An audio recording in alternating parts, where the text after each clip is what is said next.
missed the Sumeru's festival, right? Let's hurry and find Dunyarzad. Paimon thinks she must be around the Grand Bazaar, since she showed us around there last time.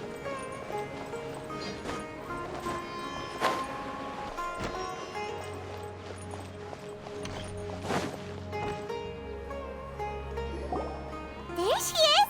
Dunyarzad, we're back! Just as promised, Traveler and Paimon. I'm so glad that you two came back to celebrate Lesser Lord Kusanali's birthday. Indeed. The festival's tomorrow. We've been preparing for so long that I can't help but feel a little nervous. There's no need to be nervous. Paimon's sure that Lesser Lord Kusanali will feel everyone's gratitude. Thanks, Paimon. I hope that everyone who comes to the festival will also have a good time. Speaking of which, did you manage to make your way to Port Ormos? Discover anything over there? Of course we went. A lot of things happened there. I see. Sounds like you two had another exciting adventure. If there is another chance, I would love to join. My lady, if you went to Port Ormos in your current state, we'd both be in for a lifetime of trouble. Dia! You were eavesdropping! It's called covert protection. Keeping an ear out for what's going on around my employer is part of the job. It's all right, Dia. I merely said I would like to go. I know better than to think my body could handle it. The festival's tomorrow. I've been doing nothing but causing trouble for you. So Dia, please take some time to relax. I'll be fine. Even when you put it that way, it still doesn't feel right. Don't worry, my guardian knight. Okay, fine, but only tonight.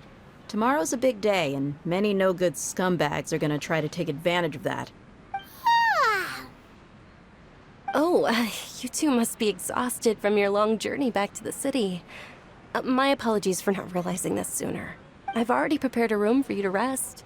Please follow me. Whoa, you're so thoughtful. Paimon's so ready.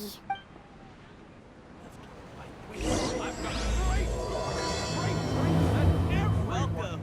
Get your spices here. We've got all kinds. What's so great about Snow Giant toys anyway?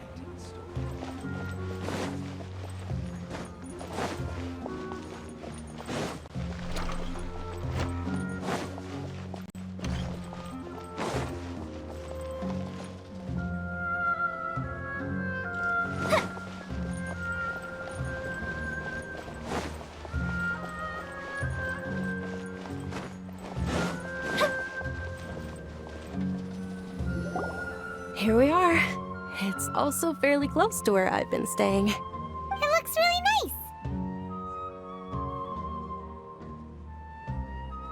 nice. Not at all. Just tell me more about your adventures when you next get the chance. That's Paimon's specialty. Paimon can tell you stories next time. Oh, if you don't mind, how about we all walk around together tomorrow? All of my friends will be working the festival, and Dia's still insisting on her covert protection.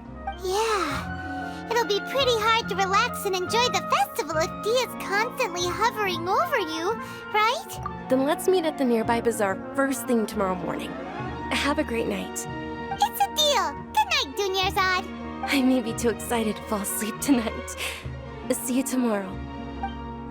Paimon's starting to really look forward to the Sub-Zero festival too. Will there be lots of yummy food? Oh no. Thinking about food is just gonna keep Paimon up all night. The earlier we sleep, the better. Let's go inside, traveler.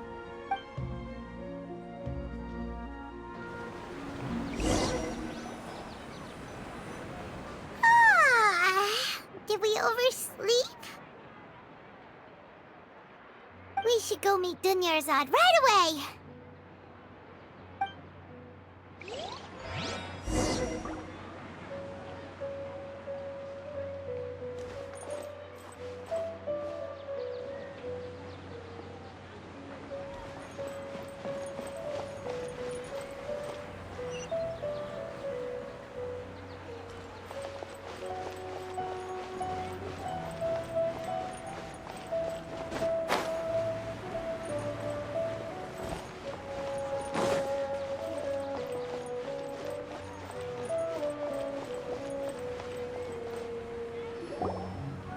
Traveler, Paimon, I've been waiting for you two. Good morning, Dunyarzad. We must have overslept a little bit. Not at all. I arrived early. Today is finally here. I must cherish every moment as if it were gold. You've worked so hard for this day. You gotta enjoy it to the fullest. You know it. It's just that, as expected, I had some trouble falling asleep last night. I'm hoping my body won't be too much of an issue today. Well, shall we? Let's start with the stalls over there. Many vendors came out of the blue to support the event, and they insisted on covering costs themselves. Let's go give them some business. They pay for everything out of pocket? Oh, sounds like they're not in this just for the Mora. They all said that contributing to a lively festival atmosphere is more important than money. Especially since we don't often get to celebrate Lesser Lord Kusanali's birthday. Ooh, they're selling food over that way! Let's go This is a stall offering foods from the Haftmewa feast. Oh, you could tell straight away. I thought most people nowadays wouldn't know. Mushrooms, flowers, and all kind of fruit? Oh, Paimon's a little disappointed. So, what's the Haftmewa feast you mentioned just now? It's another Sub-Zero's festival tradition. People used to set their tables with 7 different foods. Generally speaking, the most common selections were foods like Rukushifa mushrooms, lunar lotuses, Sumeru roses, sunsetias, kapulatas, hara fruits, and zaytun peaches. So, the Sub-Zero festival is a vegetarian holiday? You don't have to be a vegetarian to enjoy the spread. We just use the 7 foods to symbolize the 7 virtues of the Dendro Archon. Wait, but if that's the case, if Sumeru uses vegetarian food to represent the Dendro Archon, then wouldn't the Pyro Archon's festival be full of food like roasted fowl, juicy meatballs, grilled steak? Oh, Traveler, we have to go to Natlan as soon as possible! I hope your wish comes true one day, Paimon. Thanks! Alright, how about we also check out some of these other stalls?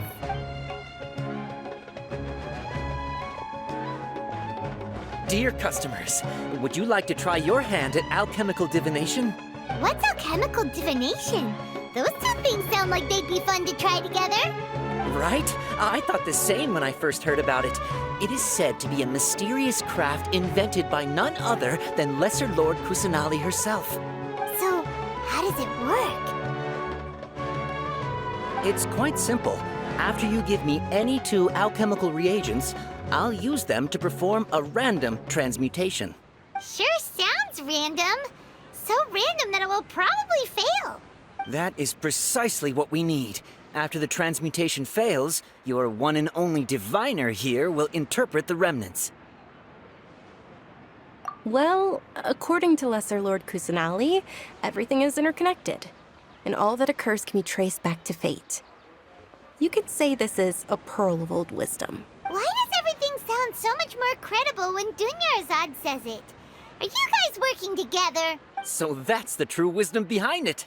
This young lady sure knows her stuff. So, how about it? Want to give it a try?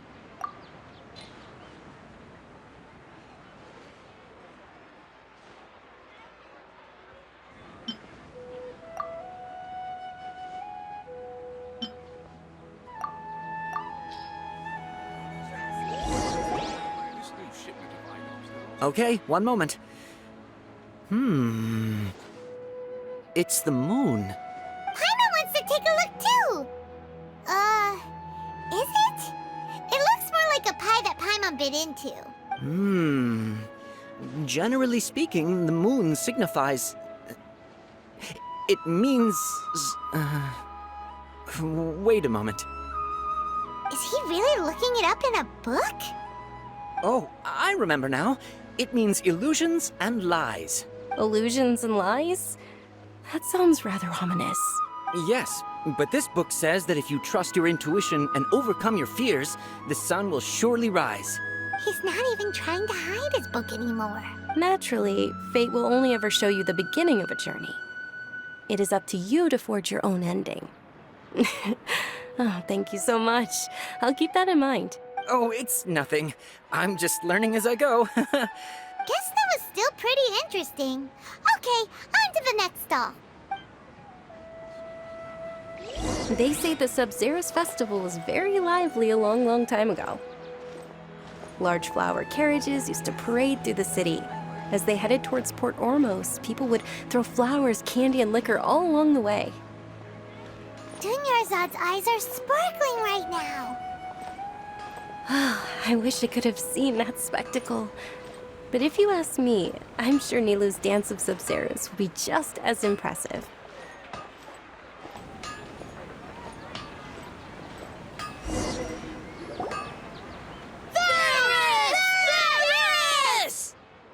Attention! Soldiers, fall into formation if you want any Yalda candies. It's a weird guy with a weird hat. Hey, it's Dunyarzad! Miss Dunyarzad, the children love you even more than the Yalda candies. In the few short days it took to prepare for the Sub-Zero's festival, the children have all grown very fond of you. The Hallowed Knight of Flowers. It's an honor that you know my name. Attention! In the name of Ferris, the Knight of Flowers, I commend you on your contributions to the glorious Sub-Zero's festival. All right, little soldiers, take your Yalda candies and don't forget your loyalty to Lesser Lord Kusanali. Dismissed! Yes, Knight Ferris! Just what is going on here? Ferris, the Knight of Flowers, is another Sub-Zero's festival icon, and one immensely popular with children. In the past, the actor portraying Ferris would also sit on a flower carriage. It's all thanks to Miss Dunyarzad's sponsorship that the children can make such wonderful memories today. As are we to you, Vihar. Oh, not at all. Oh, speaking of tradition, do you want some Yalda candies? They're a festival staple, and I happen to have some boxes readied here. Take a look and pick whichever one you want. Whichever one. Don't these boxes all look the same? That is the fun part. Each box contains a random flavor. It's up to the luck of the draw. Flavors include lavender melon, hara fruit, sunsetia. Ooh, those all sound pretty good. And there's also lizard tail and oni kabuto. Huh? What's up with those two flavors? Oni Kabuto is a little spicier than Lizard Tail. Dunyarzad, you tried them before? Traveler, help Paimon pick one. Paimon wants the Sunsetia flavor. It's all right. Paimon believes in you. I also believe in your intuition. Great! These boxes of candy are numbered 1 to 5 from left to right. Which one do you want?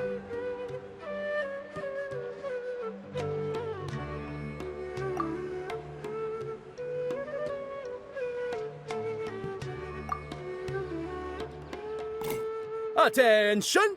That's unfortunately Lizard Tail. Oh, Paimon thought you survived so many epic battles because you had incredible luck. But looks like Paimon was wrong. The Sunsetia flavored candy was in box number 4. How about this? The most important thing is that everyone has a good time at the festival. So please, take both boxes. Really? Thanks a lot, Knight of Candies. It's Knight of Flowers, not Knight of Candies. Paimon really wilted the carriageless Knight of Flowers. They all basically sound the same. We got our candy, so let's keep going. Oh, actually, I just remembered that I left something behind. Since you're here, can you come with me to get it? Dunyarzad, you probably forgot because you're so excited about the Sub-Zero's festival. How embarrassing.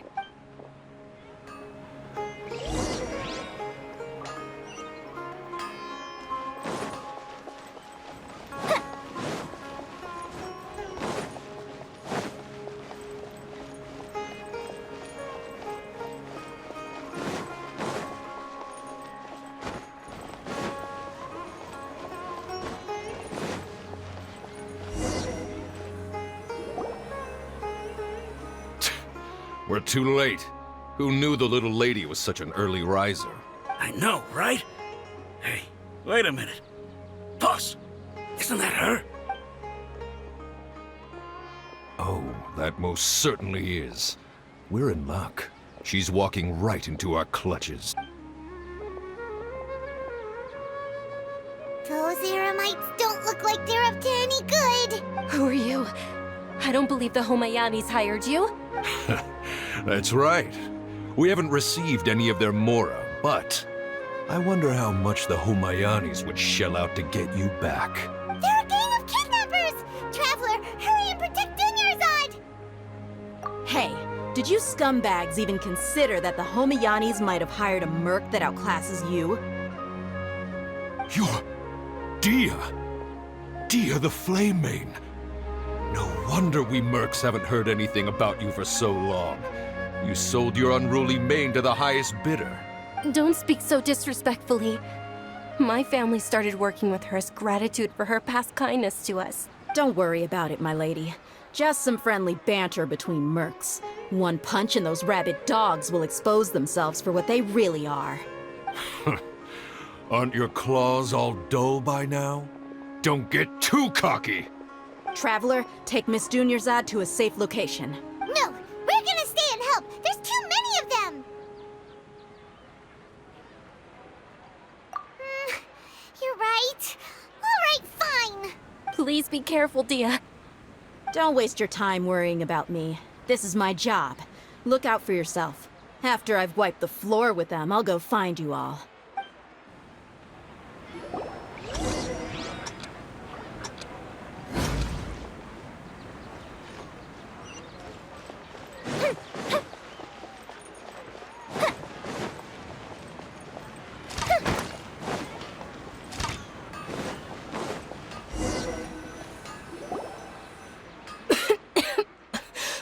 Dunyarzad, are you okay?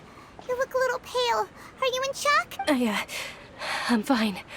My body always reacts like this whenever I exert myself too much.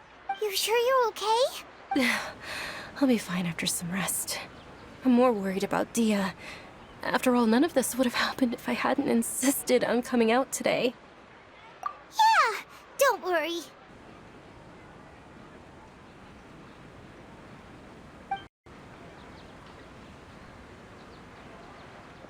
My lady, Traveler, found ya. Dia! You took care of them so fast! Any more of them? Or rather, did anyone follow you?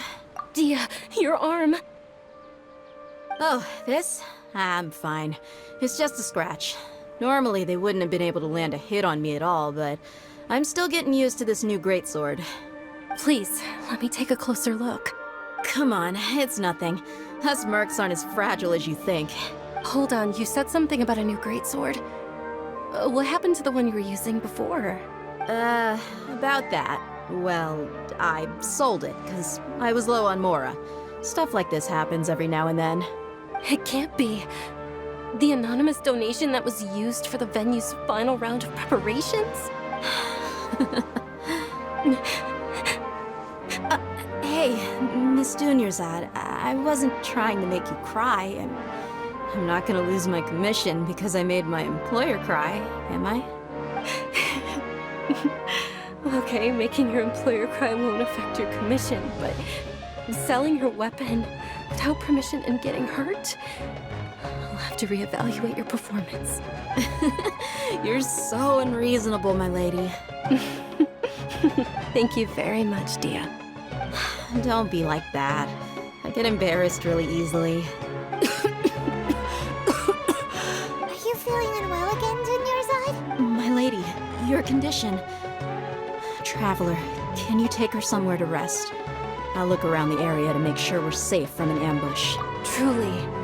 I'm sorry for the trouble, everyone.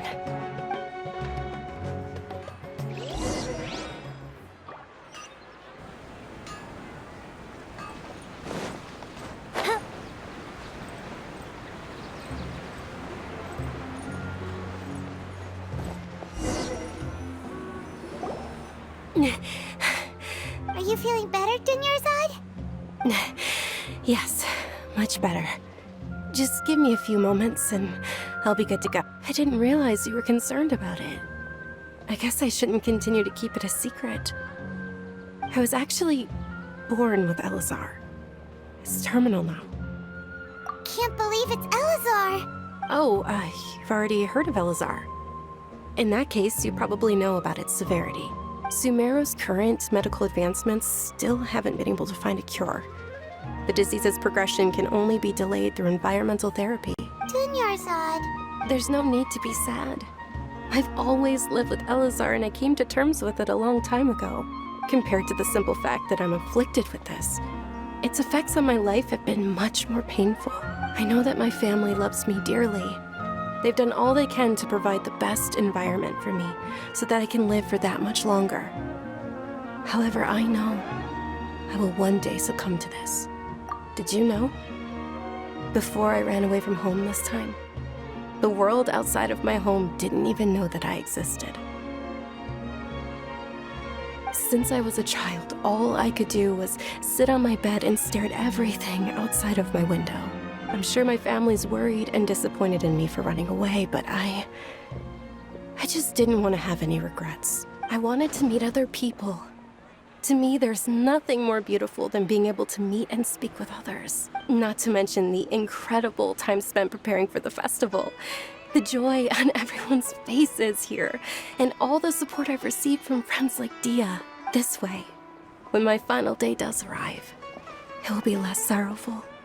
At the very least, many people will remember that I once existed in this world, right? As long as you don't forget Paimon, Paimon also won't forget about you. No, even if you forget Paimon, Paimon will still remember you. Thank you two so much. I apologize for the depressing conversation. This is out of character for me. To be honest, Lesser Lord Kusanali gave me the courage to do all of this. If it weren't for her encouragement, I wouldn't have taken that first step. Thanks. There will always be frustrations in life, but I know that the point of living is not to leave behind any regrets. Oh, right!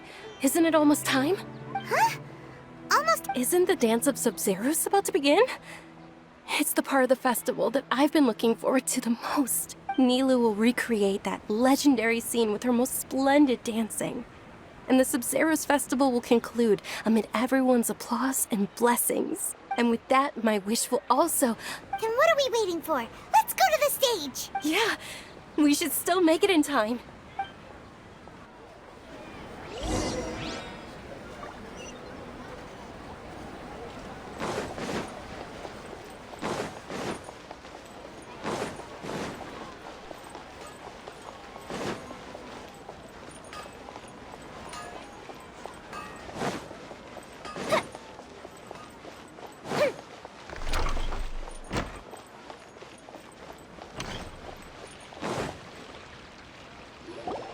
Were you not aware that the law prohibits this type of performance from taking place without prior permission? Over there! Someone's yelling at Nilu! I think I just saw the Academia's Grand Sage. Why is he here in person? But the Dance of Sub-Zeros is one of the key parts of the Sub-Zeros Festival. The Sub-Zeros Festival. The law also prohibits the private hosting of large-scale religious festivals. Only the Academia can host such an event. If you continue to resist, we will have to order an investigation into every single event organizer. The Grand Sage has already granted you much leniency. I advise that you exercise tact. How did things turn out like this? The Academia was originally responsible for the Sub-Zeros Festival, but they failed this responsibility for many years. I need to speak with them. This is a hard pill to swallow, but you're right. Things would only get worse. Art, dance. Aren't you ashamed of pursuing such frivolous and meaningless activities in this land of knowledge and reason? Our Archon created the utopia that is Sumeru City for all scholars who sought validity, verity, and truth, while people like you wish to defile it. No.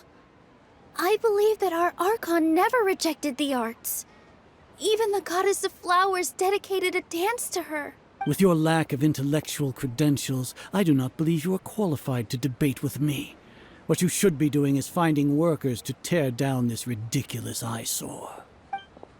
When we return, have the scribe draft an ordinance before the next Nyargarbaha Day that prohibits public art performances. We will announce it to the public later via the Akasha. Understood. I will inform him when I return. The Sub-Zeru's Festival. Go celebrate the birth of that god to your heart's content. Nilu, are you okay? Oh, Dunyarzad. You all saw that just now? The Grand Sage ordered us to stop the performance. Yeah. Let's go somewhere the Academia can't find us and perform there. But how do we let everyone know? And what about the atmosphere on the stage? Or we could get people to block them off so they can't interrupt the performance. No. They just threatened to investigate the organizers. If we were caught... Nilu, it's all right. Don't worry about it. But you've been looking forward to the Dance of Sub-Zero so much. And I know how important this festival is to you. I don't want you to have any regrets. It's okay. Seeing you care this much about my feelings is more than enough. It would be too risky to continue the Sub-Zero's festival at this point. I don't want to get everyone in trouble. If you say so. But you can sneak out for the next Sub-Zero's festival, right? We'll make sure the next one is a smashing success. The next one. Yes. Okay, it's a promise. It will be a smashing success. Paimon can't believe this is how things turned out. Those heartless It really is okay. There's nothing we can do about it. Still, I'd be lying if I said I had no regrets. I would have loved to see Nilu's dance.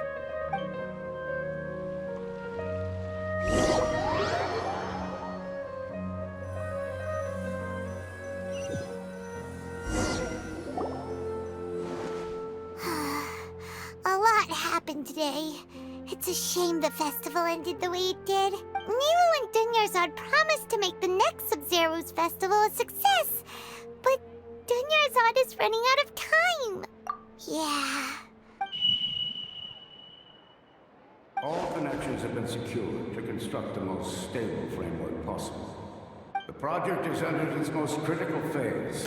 Power has begun to flow from...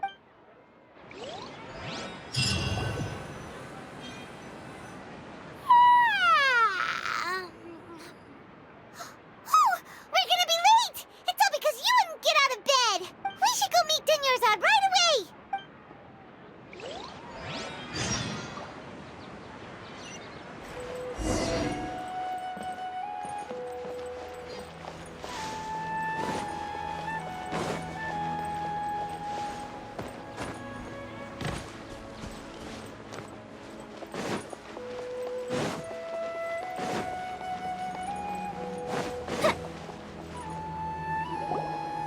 Good morning, Dunyarzad.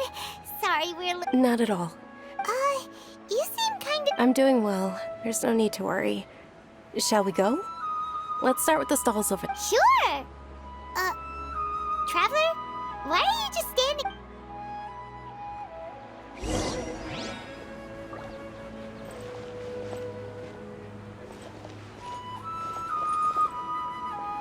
Ooh, they're selling food over that way! Let's go take a look!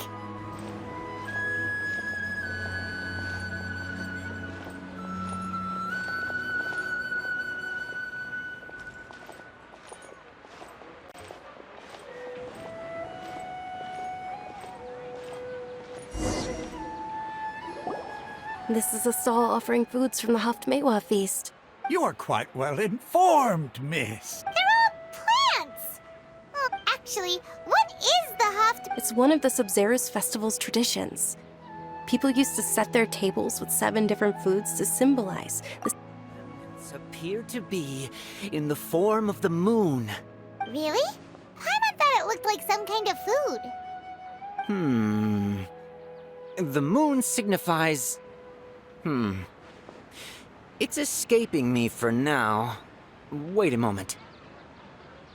Is he really looking it up in a book? Oh, Right. It means illusions and lies. But if you trust your intuition and overcome your fears... Understood. I'll keep that in mind. Oh, it's nothing. Guess that was still pretty interesting. So, where to next?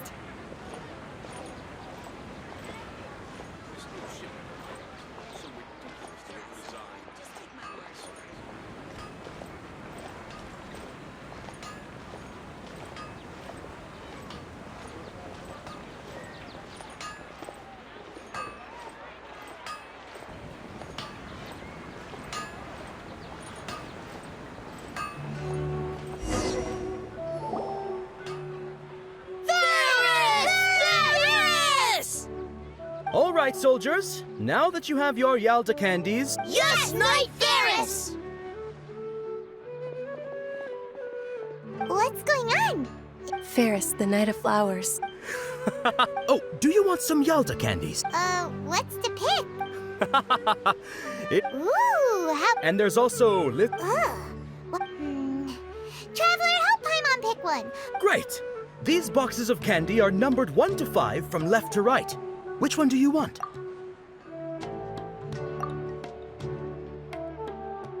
Ah, excellently chosen. Number 4 is indeed Sunsetia.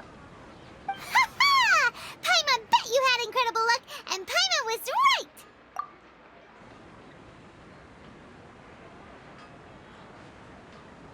Huh? How's that possible? It's obviously random. Maybe we didn't sleep very well last night. Or maybe we slept too much. Oh, sure. Huh? Where are you going? You're just gonna walk off like that?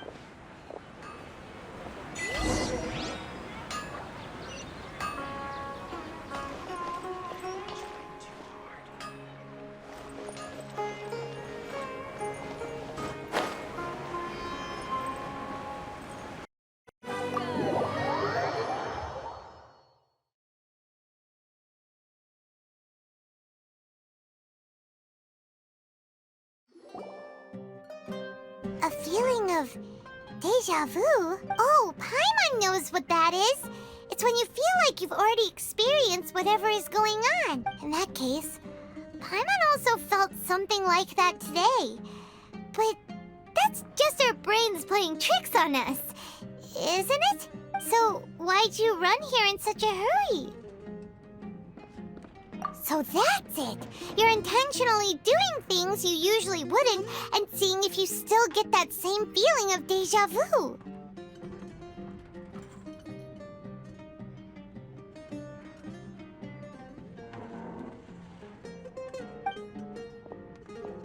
Welcome, you two! Are you here for lunch? What would you like to eat? Got it! You don't look like you're from these parts, but I gotta say, you've got good taste. I'll give this order to the kitchen. Coconut charcoal cake? Isn't it that burned thing that didn't look tasty at all? Oh, Paimon understands what you're trying to do now. You'd never normally order something like this.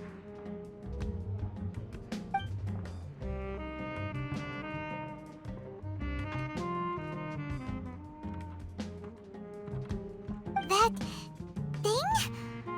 Are you really gonna eat it? Isn't this going a bit too far?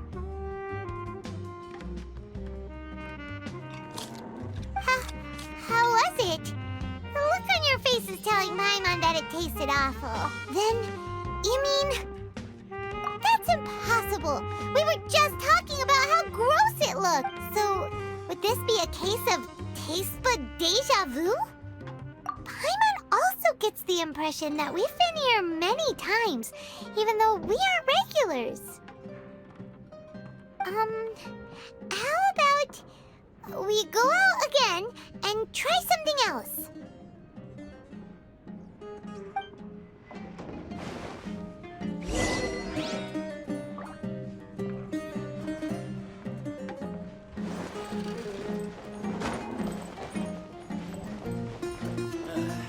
You just can't beat the atmosphere here.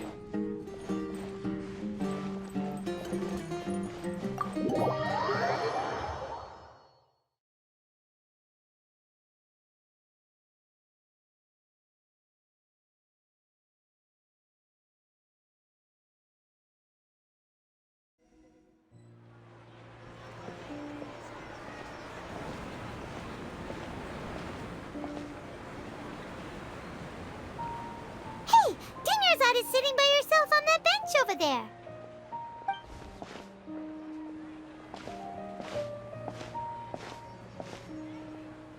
What a coincidence, Dunyarzad.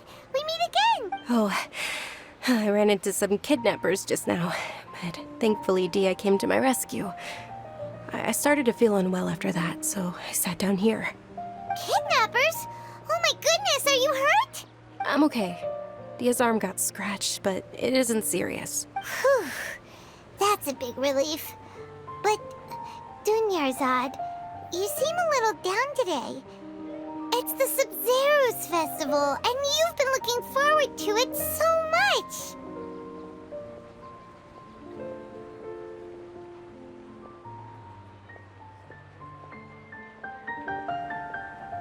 Not at all. I've always been like this. Excessive physical exertion or strong emotions tend to aggravate my illness. Besides, no matter how amazing today may be, it is but a single day. After however many more days, my time will come to an end.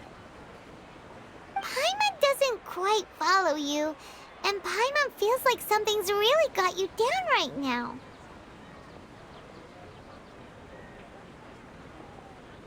It really is fine. I don't mind.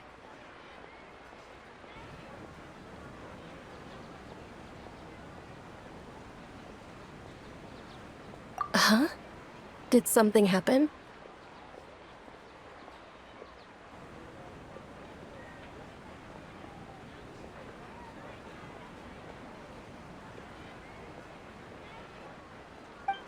Dunyarzad, have you ever felt deja vu?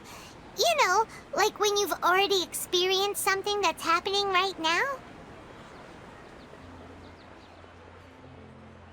Deja vu? No. But my days have been the same for years now.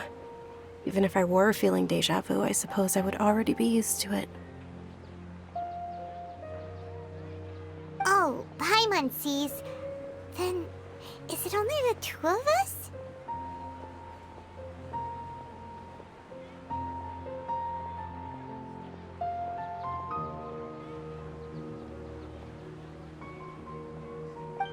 It's almost time.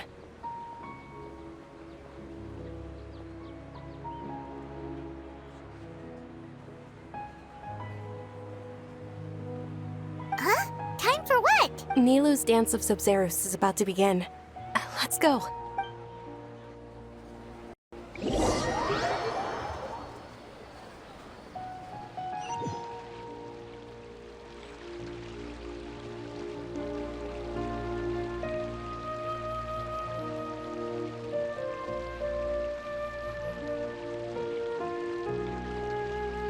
With your lack of intellectual credentials, I do not believe you are qualified to debate with me.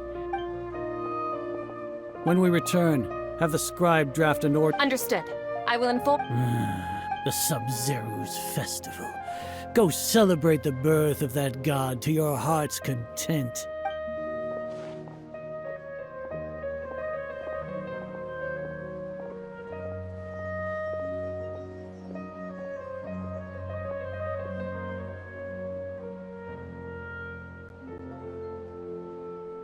Nilou, are you okay? Oh, Dunyarzad. It's okay.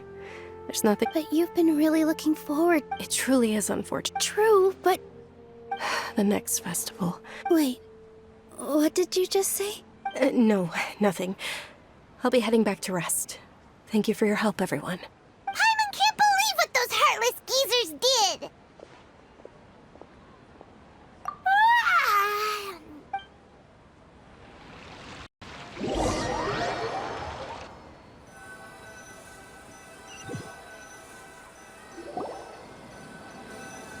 So, in the end, you still couldn't figure out what that deja vu feeling was all about?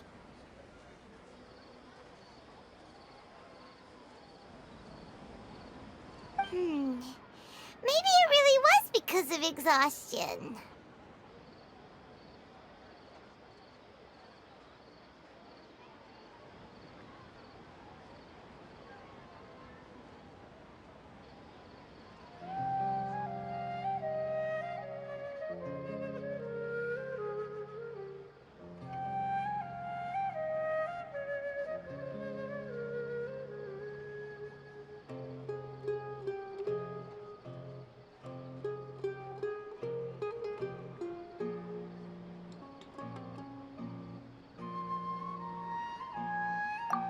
me here. That's why Paimon stopped thinking about it halfway through the day. Then, how about we settle in and get a good night's sleep? For now, we can chalk things up to exhaustion. We can do more thinking tomorrow.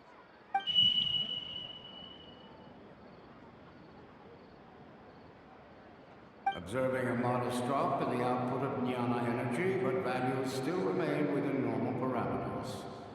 Continue to monitor for variances in the data and find the cause as soon as possible.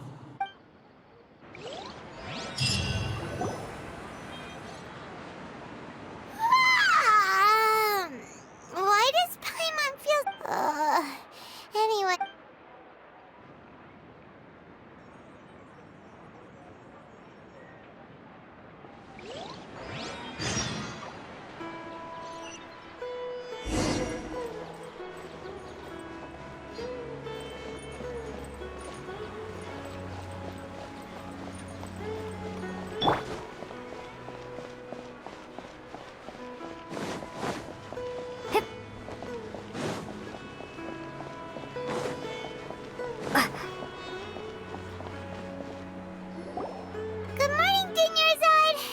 Not at all.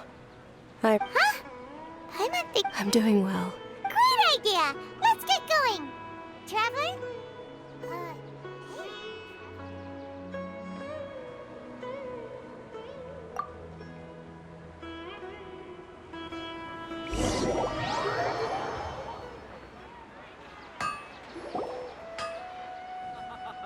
It's all thanks to Miss Dunyarzad's sponsorship that the children can enjoy the...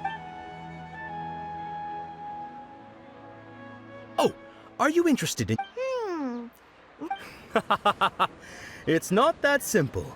Each box contains a rat... And there's also Lizard Tail and Oni Kabuto. Huh? What were those last two?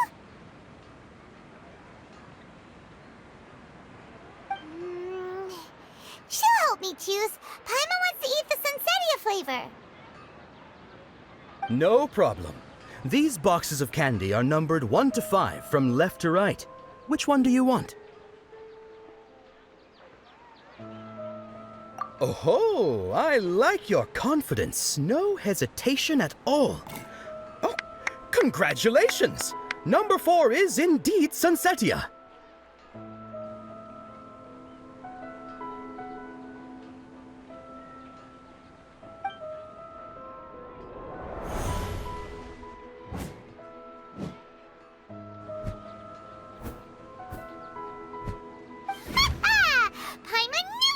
Had incredible luck. Paimon's not really interested in the other flavors.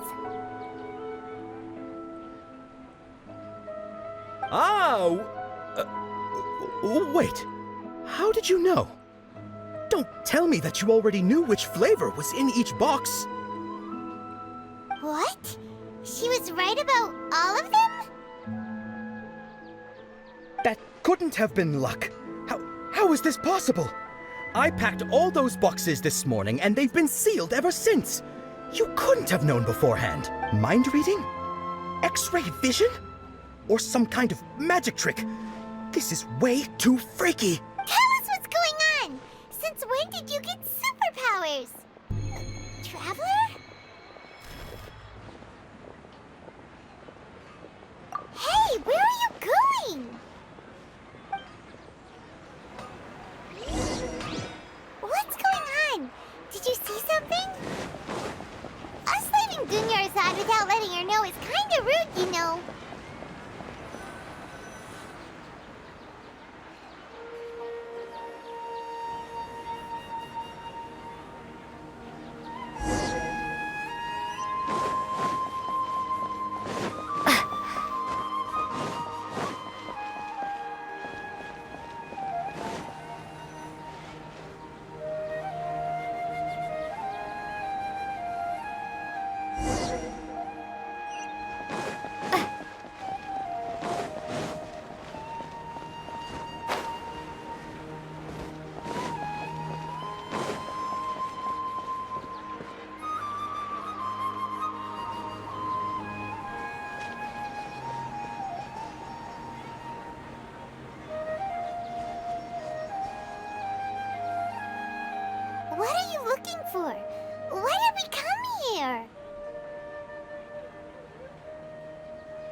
You already know that this isn't your first Sub-Zero's festival, don't you?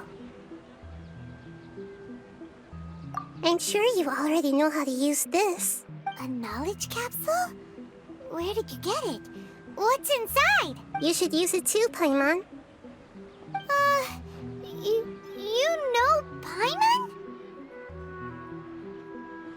Well, this seems kinda sketchy, but Paimon feels like this is what we should do.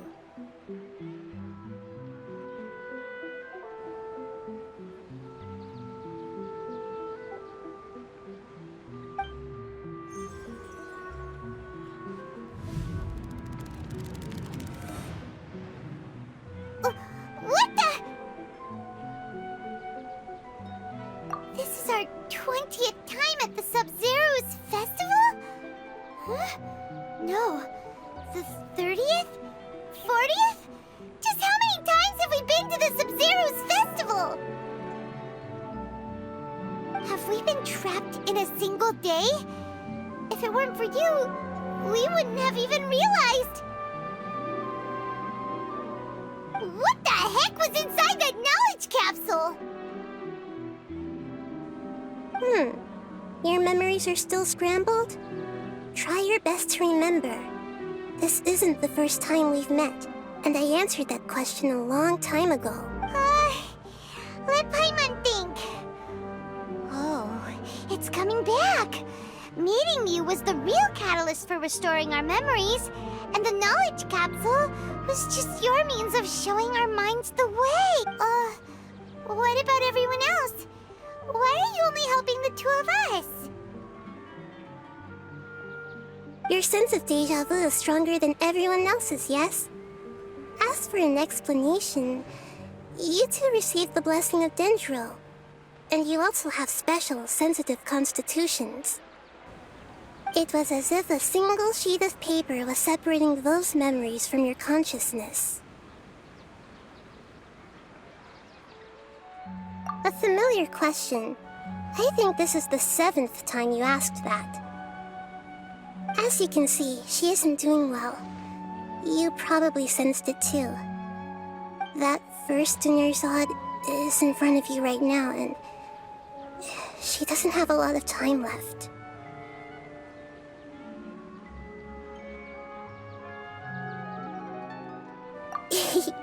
Looks like you're almost done sorting out your brain. Oh yeah, I'm Nahida. Good, you passed the test. What's happening? You can awaken our memories, and you seem like you know what's going on. Oh, wait, please don't tell Paimon even you don't know. Everything in this world runs in a loop. This cycle is called the samsara. You, me, and everyone else are all stuck inside the one-day samsara.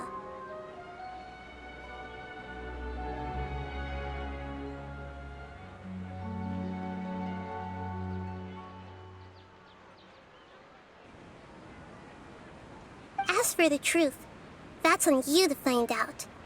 If you were told the truth instead of discovering it yourselves, it would literally blow your minds.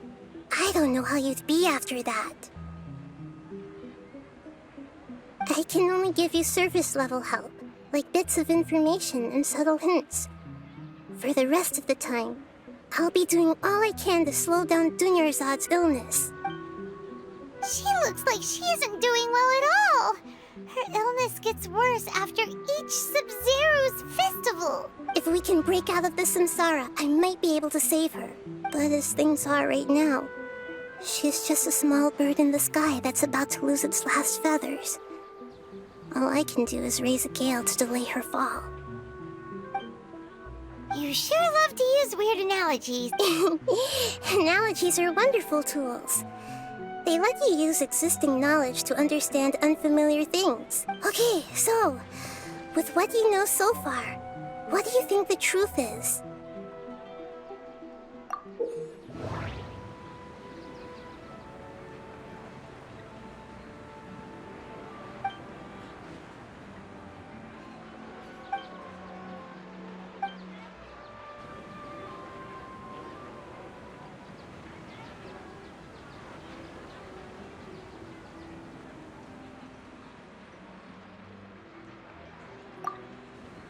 We've already experienced the Sub-Zeru's festival many times. And the day of the festival seems to be in a perpetual samsara.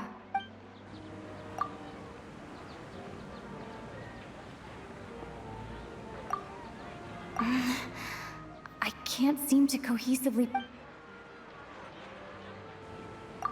I can't seem to cohesively...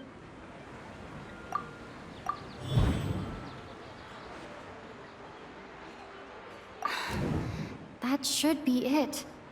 The flow of time is endlessly cycling within one single day. A time loop. You've given similarly wrong answers in the past. A pity. Still the wrong answer? A simple time loop can't explain some of the Dunyarzad. The Sub-Zeru's festival is happening every day, but that doesn't mean we can waste an infinite amount of them.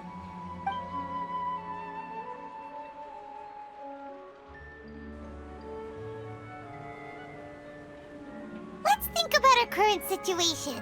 And to do that, Nahida rejected the idea of Paimon's memories.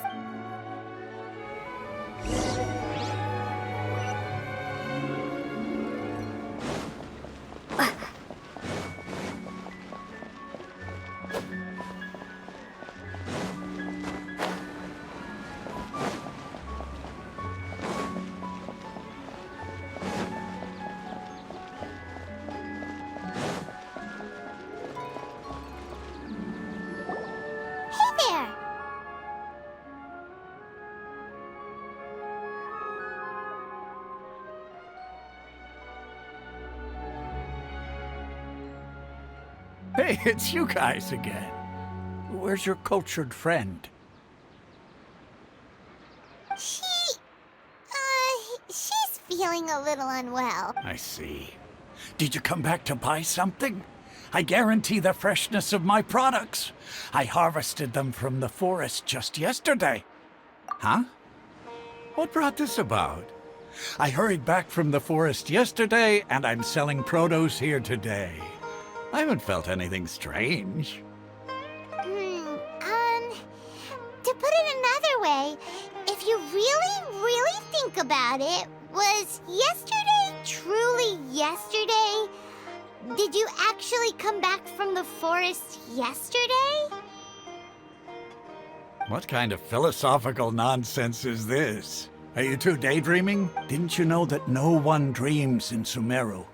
Go somewhere else if you want to find someone to daydream with. He actually has a point. Is this true?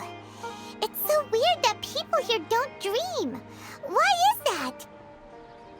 Anyway, if this all really were just a dream, we would have woken up a long time ago.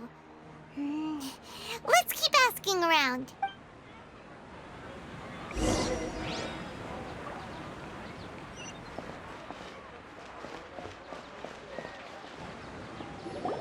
Oh, it's you two. Was my divination so accurate that you felt compelled to compliment? Ooh, I knew it! You're really excited about... help you? So, you're admitting that you don't... Anyway, what kind of situation did you get into? Huh? Hold on a second. What you just said... Paimon knew you weren't going to believe it. Marvelous.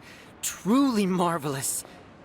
When you say it like that... I believe that the Archon's revelations are never more than vague hints. Anything more specific is beyond the reach of mere mortals. The book only says, if you trust your instincts and overcome your fears, the sun will surely rise. So that's how it is. Looks like fortune-telling is just fortune-telling. It's no good for practical problems. We haven't made any progress. Who else can we talk to? Paimon remembers that we tried talking to her a couple of times, but she always thinks we're playing pranks on her. You think she'll brush us off again?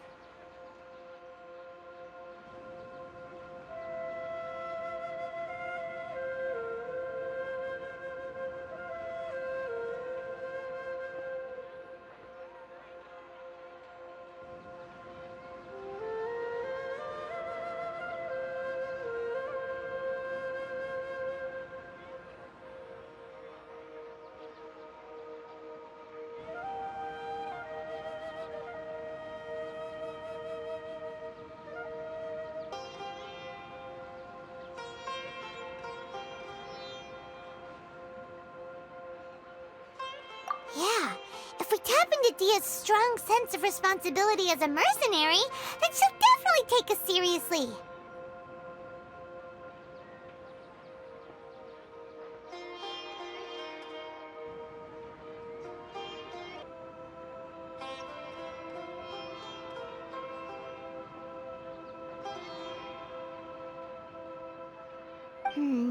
At this time of day, Dia's probably just finished beating up those kidnappers.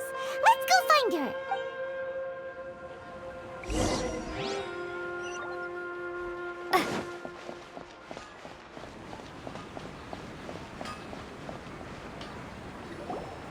I'm fine, my lady. Perfect timing. Both of you are... Paimon, Traveler. You came at just the right time.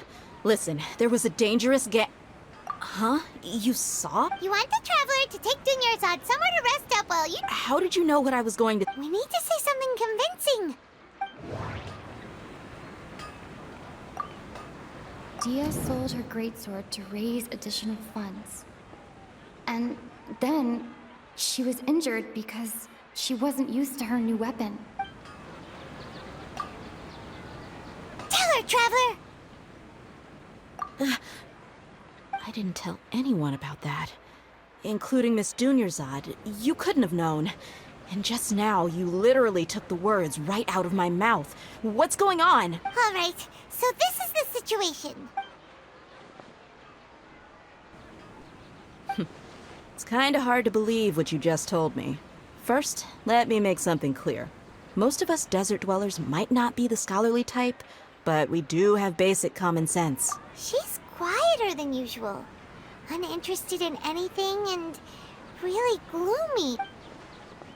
Yeah, she isn't the same as before, but her parents said that this is how she was like at first. Huh? At first? I don't quite understand what you're all talking about. I'll go rest on the bench over there. My lady, are you angry? All right, I'll give you the benefit of the doubt since you knew about my greatsword. Let's make this a quick trip. Miss Dunyarzad isn't completely safe here.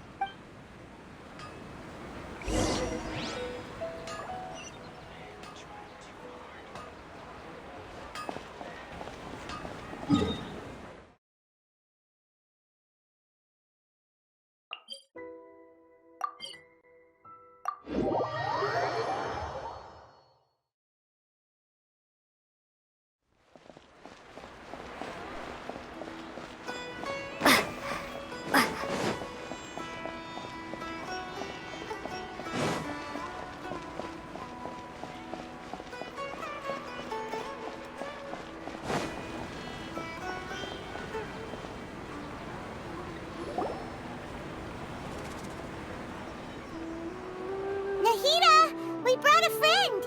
Are you busy? I thought I told you that it won't help to bring anyone here. We just wanted her to see the real Dunyarzad's condition. The real Dunyarzad? Where and who are you talking to? Huh? I told you that you two are special. Other people can't see me or Miss Dunyarzad here.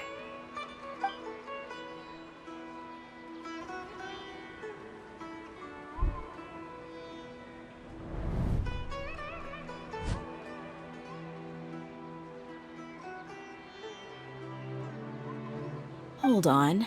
Over there. Is that? Wow. How perceptive. Does she have invisible antennae? Miss Dunyarzad, she's lying down here, isn't she? How's she doing? Her condition's really bad, and she's basically in a coma. How did you know she was here? I can sense her aura.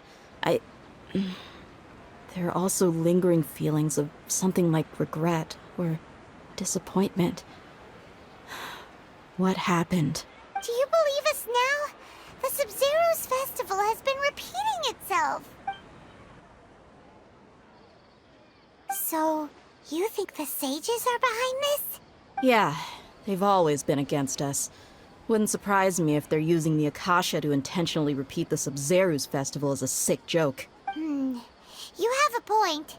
Aside from the Dendro Archon, the Academia's sages are the only ones in Sumeru who could pull off something like this. Maybe there's more to the Akasha than we know. Right! Didn't you awaken our memories using something that looked like a knowledge capsule?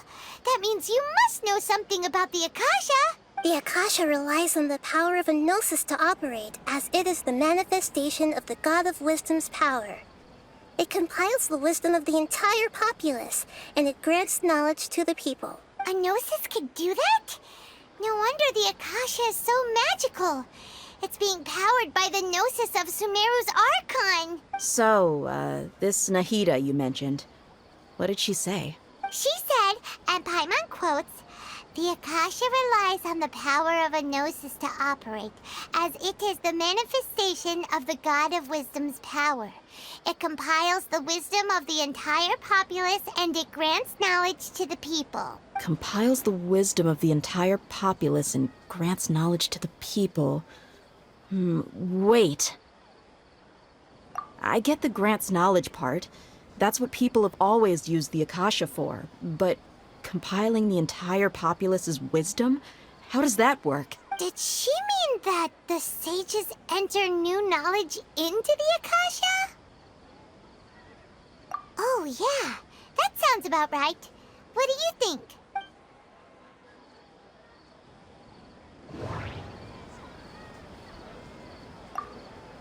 People in Sumeru don't dream. What a strange phenomenon. That doesn't sound right. I need to carefully think things through. People in Sumeru don't dream. What a strange phenomenon. People in Sumeru don't dream. What a strange phenomenon. Okay, Nahida said, the Akasha relies on the power of a gnosis to operate, as it is the manifestation of the God of Wisdom's power. It compiles the wisdom of the entire populace, and it grants knowledge to the people. That doesn't... My mind feels exhausted, even though... You mean the Akasha is causing our mental fatigue? Huh. Now that I think about it, my head's been feeling unusually heavy.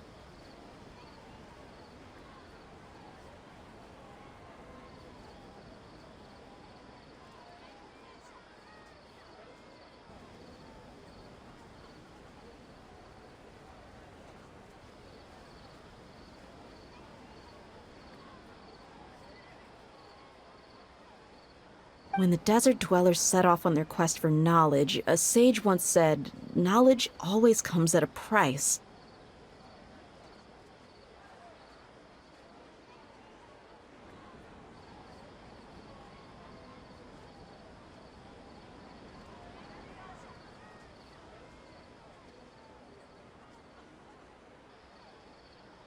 Compiling the entire country's knowledge. You think the Akasha pulled a 180 and is extracting information from us? Who knows? The Akasha can put knowledge into our heads, so who's to say that it can't also poke around in there?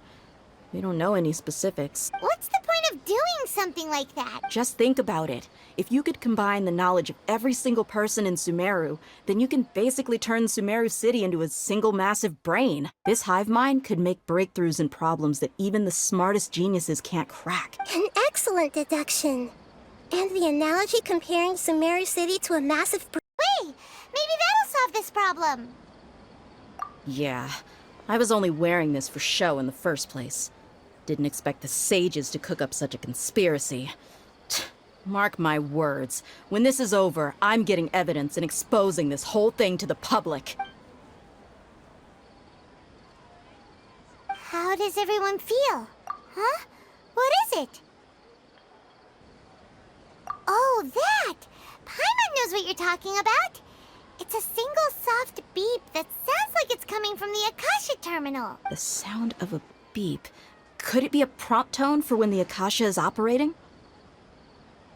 That's probably an important clue. We weren't using our terminals, but we heard a beep anyway. Traveler, Did you hear that? I heard it too. Our ears aren't messing with us. There was definitely a beep, but it sounded like it was coming from inside my head. We took off our Akasha terminals.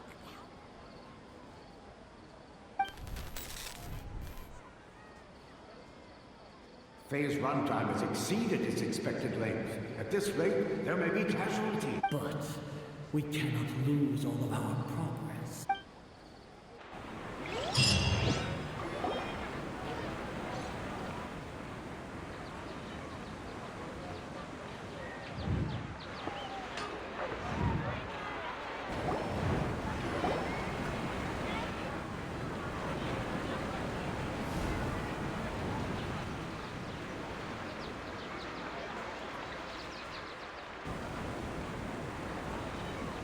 Paimon remembers everything! Good. You adapted quickly this time. We definitely took off our Akasha terminals last night, but we still heard that beep. Why is that?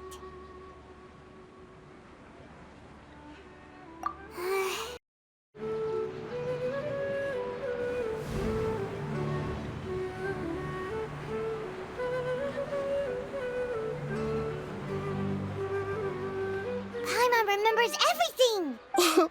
Good. You adapted quickly this time. We definitely took off our Akasha terminals last night, but we still heard that beep. Why is that? But now we can at least confirm one thing. The Akasha definitely has something to do with whatever's trapping us in this cycle. Oh, Paimon doesn't get it. Why would the Akasha go this far if all it wants is everybody's wisdom? It's extremely difficult for lab rats in an experiment to understand why they're being treated the way they are. If we're lab rats, then what are you? Nihida, you've never told us anything about yourself. I guess I'm the moon. The moon? Wasn't that the result of our divination? Anyway, knowing who I am won't help you get closer to the truth, so you should focus on other things. Don't get distracted and miss any clues. Okay then. Dia helped us a lot yesterday, so let's go find her. If Paimon's reading the time correctly, those kidnappers should be showing up soon.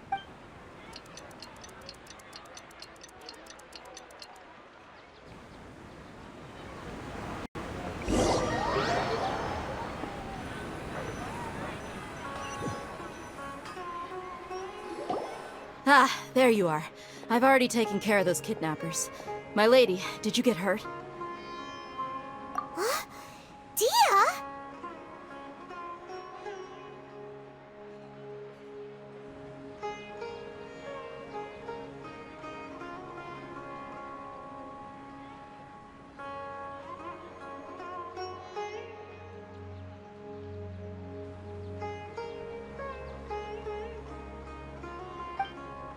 What's wrong? Why are you both gawking at me like that? You didn't get hurt this time. Huh? What do you mean this time? Why are you so surprised that I managed to get out unscathed? Those kids were amateurs.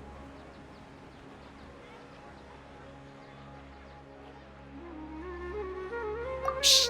How did you know about my greatsword? I haven't told any— So Dia's lost her memories after all.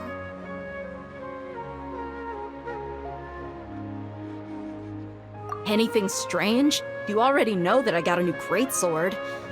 If I had to say something, it's weird how such a new weapon could feel so familiar.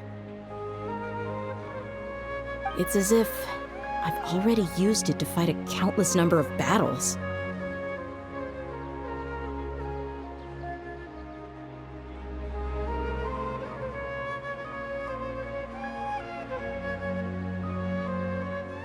You're saying that although you don't remember using it, your body feels like it does?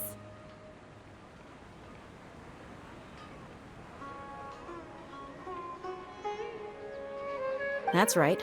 Both mercenaries and warriors heavily rely on muscle memory. Only knowing the theory of battle won't get you anywhere.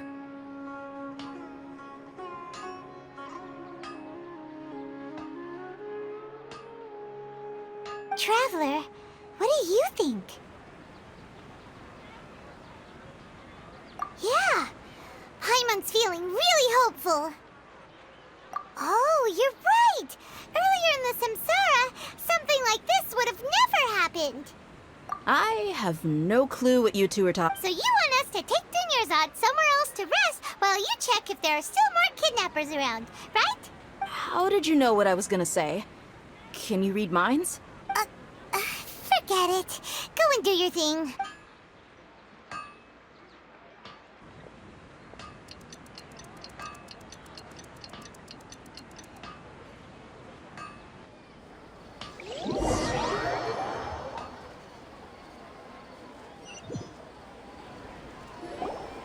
Whew. It's finally nighttime. Aside from Dia not getting injured, everything seems to have stayed the same.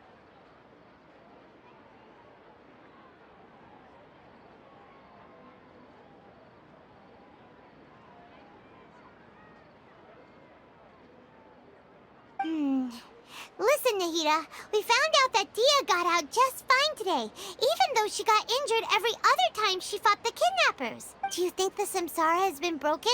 Have we saved Dunyarzad? Really? Good job on all that progress. Get some good sleep tonight. Hey, what kind of an answer is that? Tomorrow will come. Everyone assumes this is common knowledge, but the only way you can know that for sure is if you experience tomorrow. How many todays has it been? Is it possible that today will be followed by yesterday? Does tomorrow truly exist as anything beyond a made-up concept?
It's even possible that this entire world is a lie, and the history of the whole world has just been one endless Sub-Zero's festival. Okay, no more. Paimon's brain is already shut down.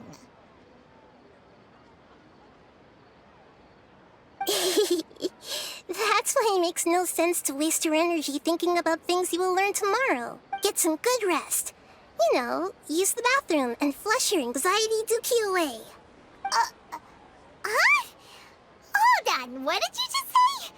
Did Paimon hear you correctly? Huh? People always say they feel a sense of relief after they take a duk-duk. That's why I suggested you could try that. Is that so strange? It's so strange and so against common sense that Paimon's at a loss for words. You were sounding kind of smart just a minute ago. Yeah. Even though it's happy and lively at the Sub-Zero's festival every day, it feels like it's been a long time since we've really gotten to relax. Let's go back to our room.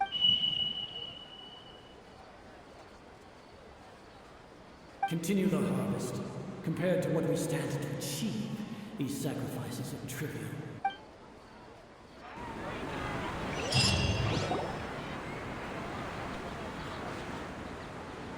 We're still in the same day! Nahida, you already knew last night that we didn't break out of the samsara? Why did you tell us? Would there have been a point? You would have spent the night with new worries, with tomorrow still out of reach.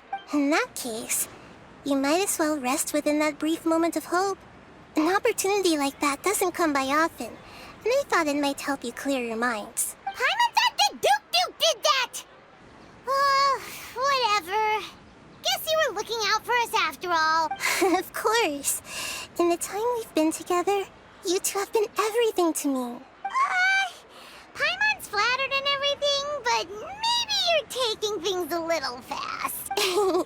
What I mean is, even though I had asked you to solve this puzzle, you two are still the only ones who can see me and sense my presence. In other words, if you weren't here, I may as well not exist. That's why you two have been everything to me. Get it? Nahida's talking about confusing stuff again. Anyway, that's enough chit-chat.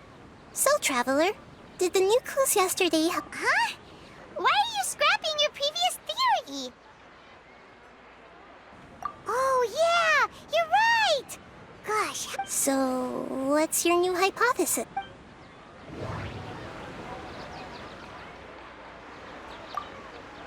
Mercenaries rely heavily on muscle memory.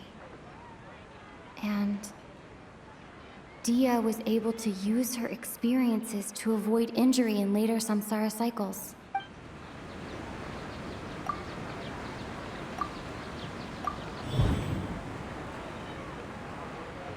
If all our memories of a day are erased at the end of that day, then we would unwittingly relive that same day again and again.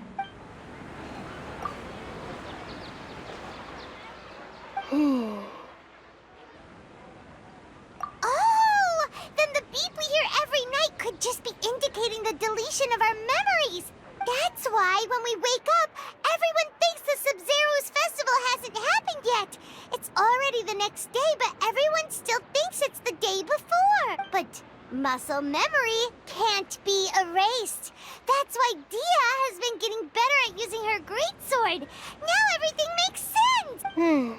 A brilliant deduction. Nahida, tell us if we're right or wrong. To put it simply, it's as if you've mistaken a pyro crystal fly for a firefly in the night.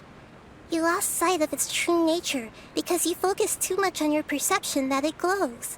That isn't simple at all! Why don't you go talk to Miss Dia again? You might learn something new. Right! She did help us find our latest clue after all. Let's go!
Time to go.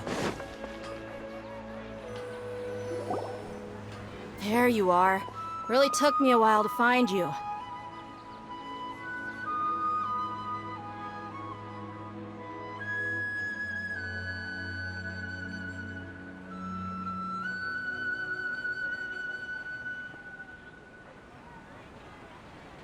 As expected, Dia also didn't get hurt today.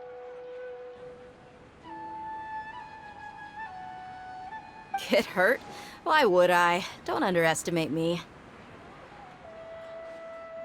Well, you're still getting used to your new greatsword.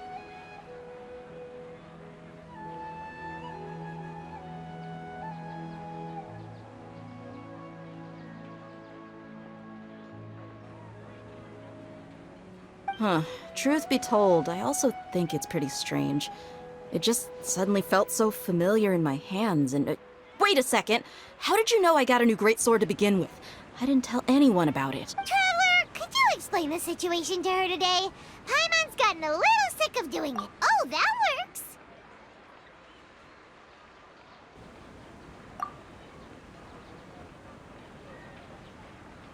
What happened to you guys while I was gone?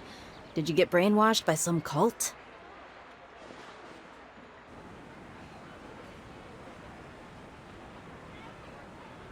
Don't think too hard about it. Just take what we're saying at face value. All right then, let me get this straight. You're telling me that my body's already gotten used to this greatsword, but my brain just doesn't remember it? Yes, your memory's being erased every day. Then I'd have to disagree. That's impossible. Oh? Why do you think that? If we've actually been reliving the Sub-Zeru's festival day after day, then what happened to the things we used, the money we spent, the food we ate?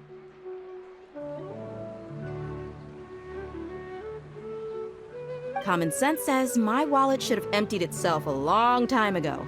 There's no way I wouldn't have noticed that.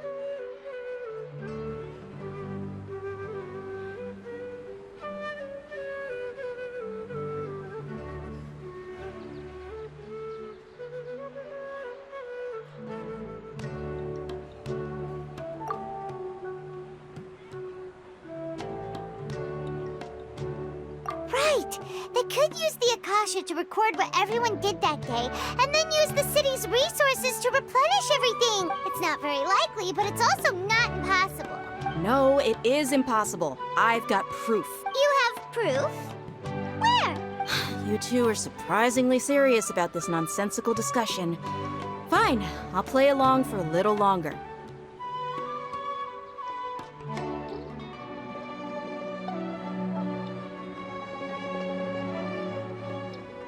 Come with me, Miss Dunyarzad. Please come along as well. I still can't guarantee that this area is safe.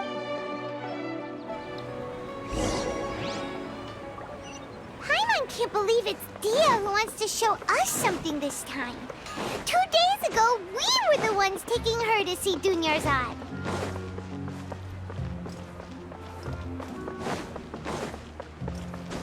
Time to go.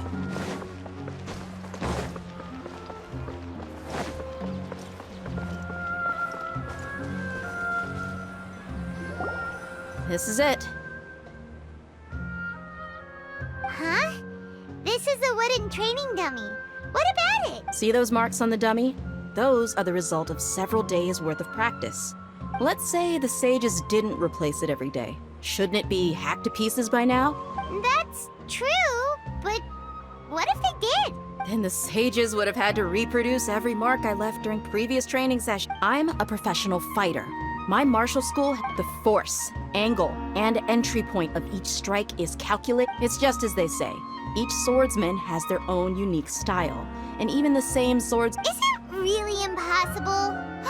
What if they used some fancy machine to carve every single mark?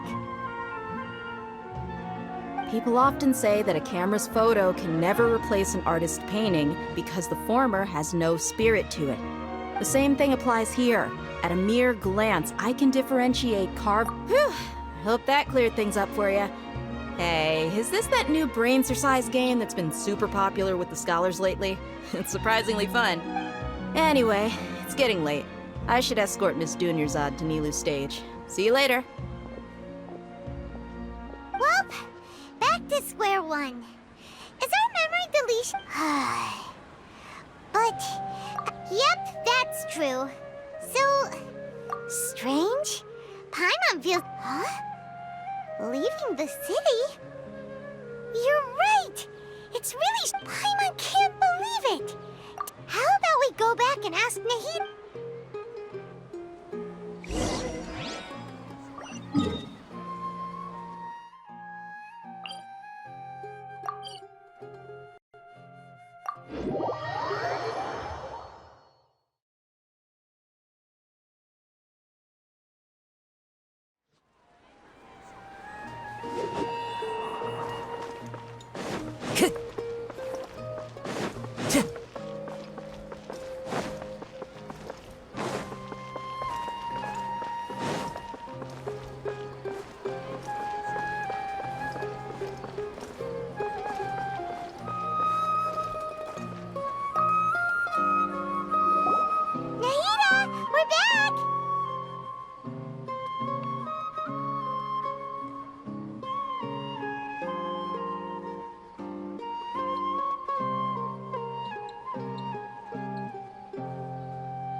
You're back early today.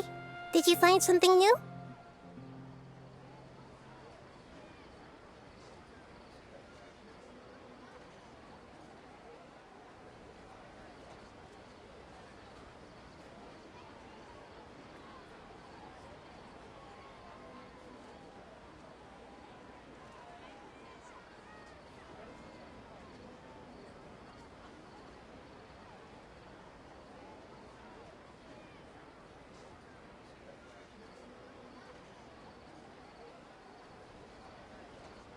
Sort of.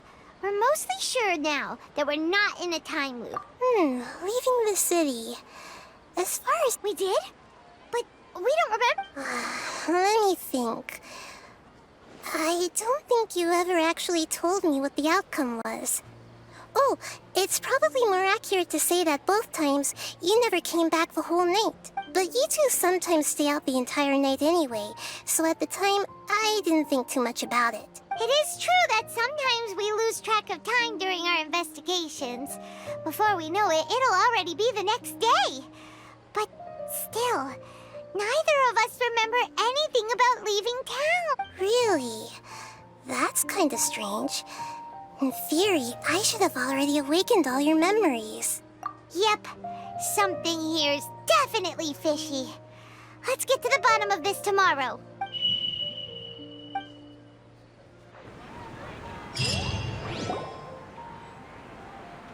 Our memories are back! About that... Traveler, aside from your memories that were just restored, I have another message for you. Listen to it and you'll understand. Can't go back.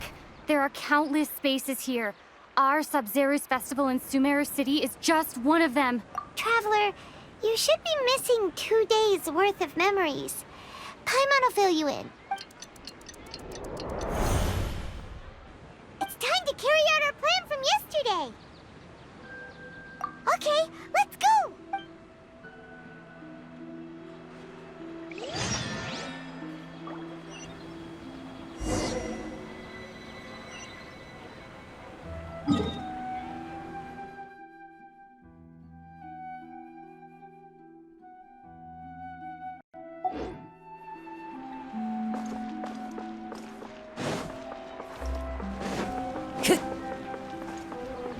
Time to go.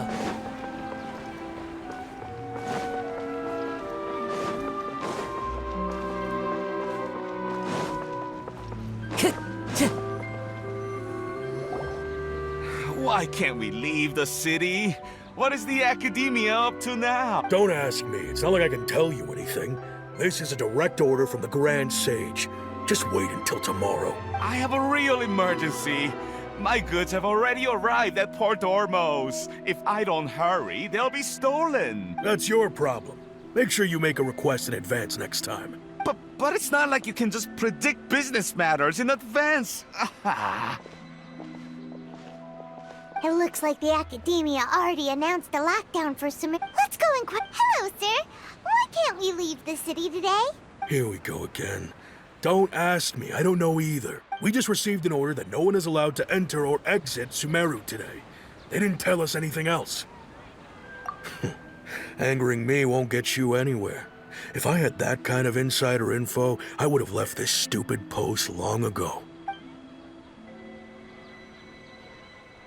It looks like he really doesn't know.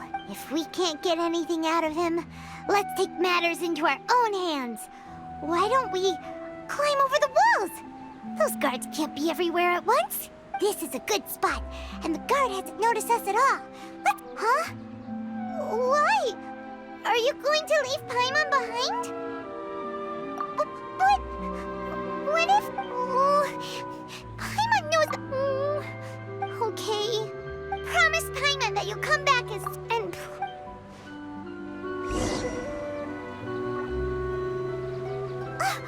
Memories! Traveler!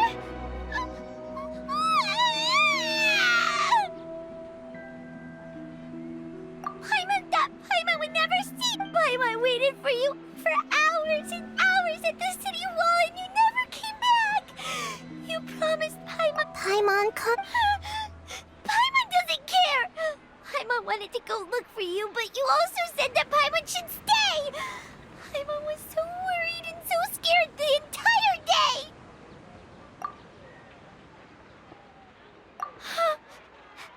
Okay, Paimon, can you... I see. Using two people's different perspectives.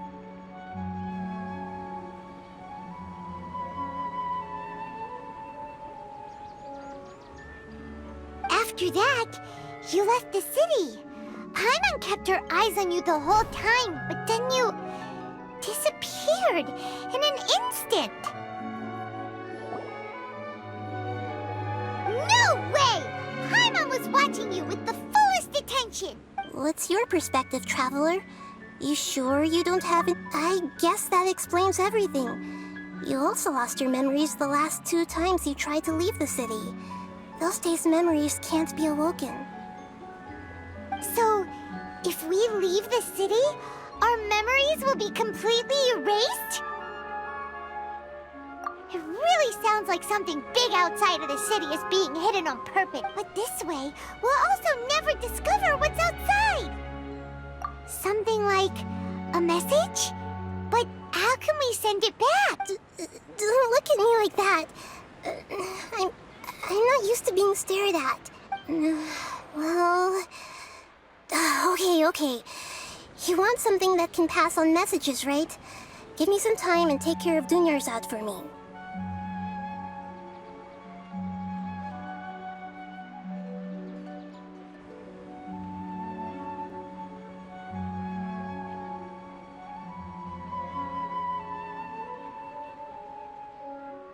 Yep, now we're talking.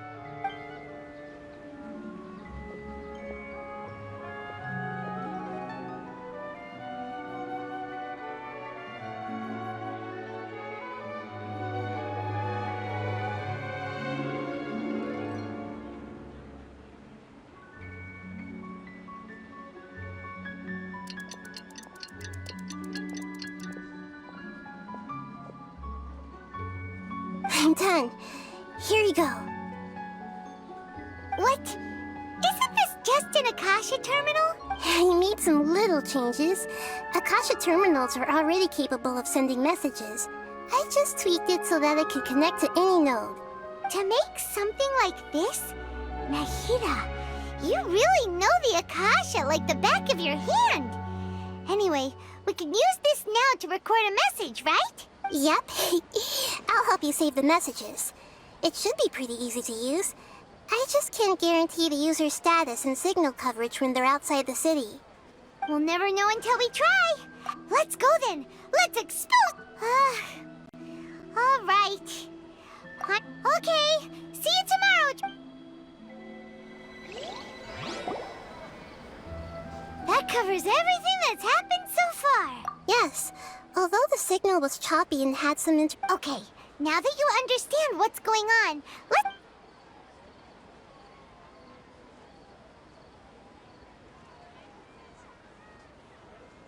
Can't go back. There are countless spaces here. Our Sub-Zeru's festival in Sumeru City is just one of them. I've entered another space. Before me are flowing sandstone and howling fish. Impossible and surreal sights. All these spaces are empty, except for the occasional ones that contain mute puppets rather than people. I can't sense any human presence.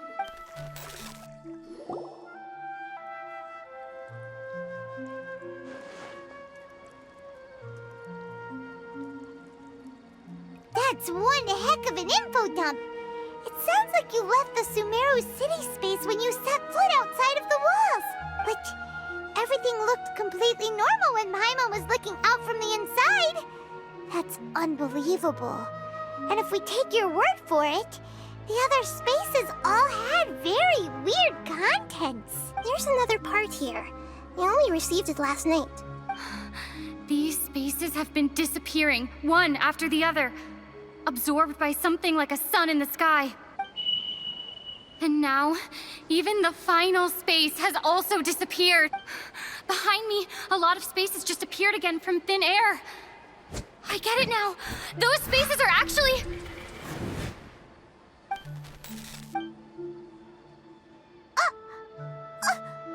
Why did the message end right there?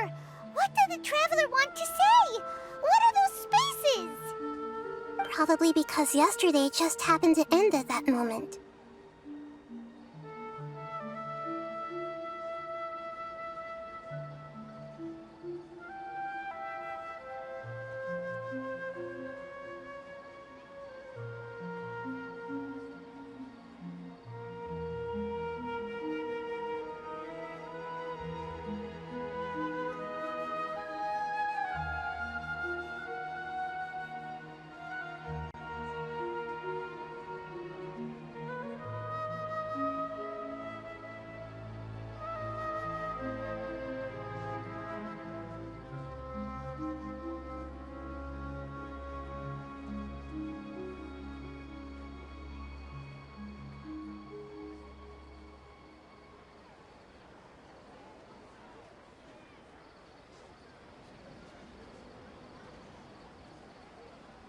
Oh, right. Paimon did hear a beep from the Akasha. Did it come from here or from the message?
The message.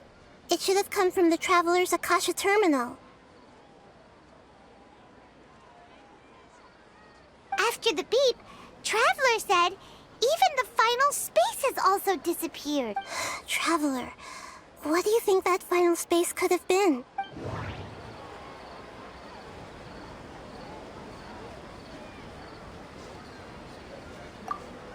All the bizarre spaces I saw outside the city had one thing in common.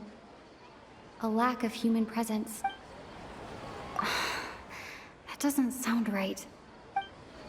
All the bizarre spaces I saw outside the city... Was that space actually the real world? But... my impression is that each day in this samsara only...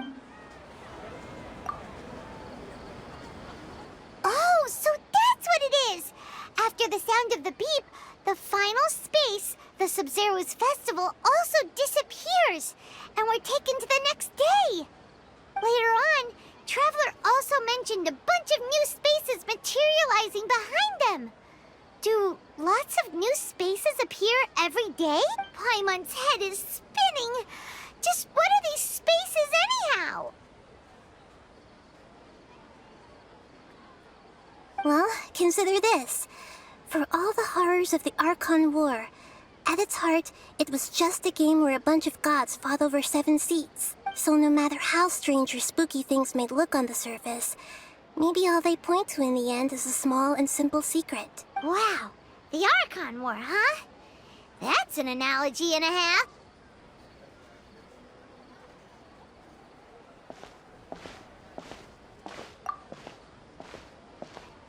Hey, where are you going?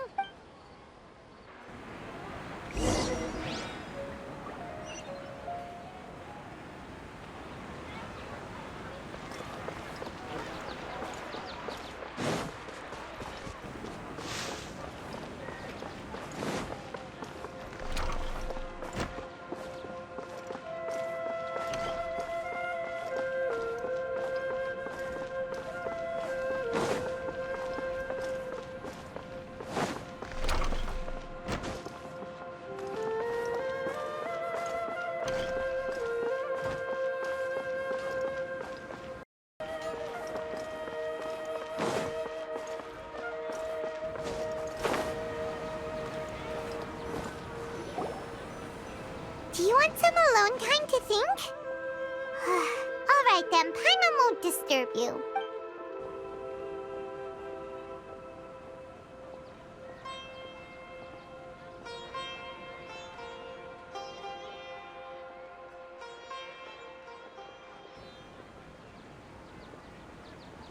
The dance of Sub-Zeros is about to begin. I'm going to go watch it. Okay. Why don't you go ahead, Dunyarzad? We still have some other stuff to do first. Okay then. See you later. Have you figured it out yet, Traveler? Time is ticking away! Awesome! What is it? Paimon wants to know! Oh, wait, no. Let's meet up with Nahid. Welcome! I hope you'll have a wonderful day.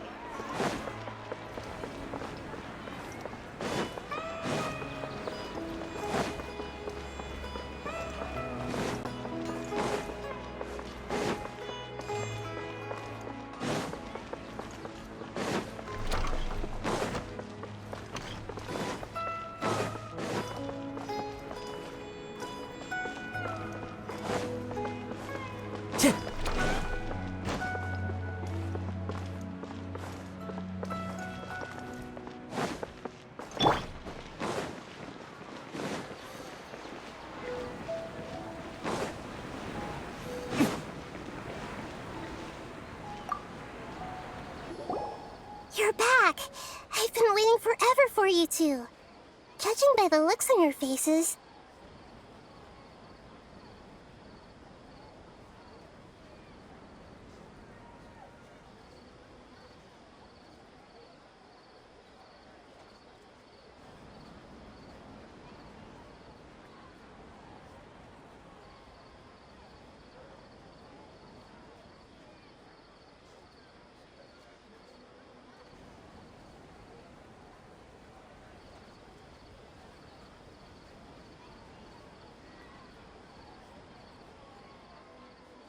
Are you ready to take your Sub-Zero's exam and graduate from the festival? Okay. First off, have you discovered the hidden truth?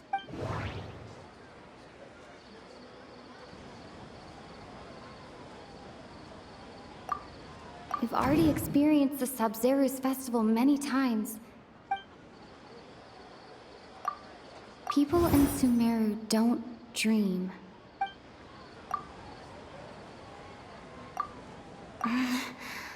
I can't seem to go... I can't seem...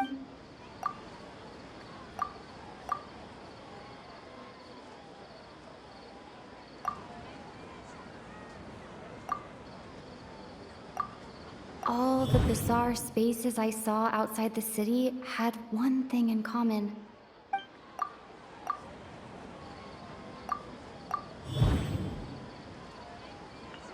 We are all in a dream. It isn't that the people of Sumeru don't dream. Rather, the Akasha is taking their dreams from them. People in Sumeru think they don't dream. But the truth is, the Akasha steals their dreams without them knowing it. And those spaces with no human presence are stolen dreams without their host. That would explain why they sounded so weird when she was trying to describe them. Huh. So people in Sumeru do dream after all. In fact, we're all in one big dream together right now. Correct answer. Now, how did you conclude that the Akasha is capable of this?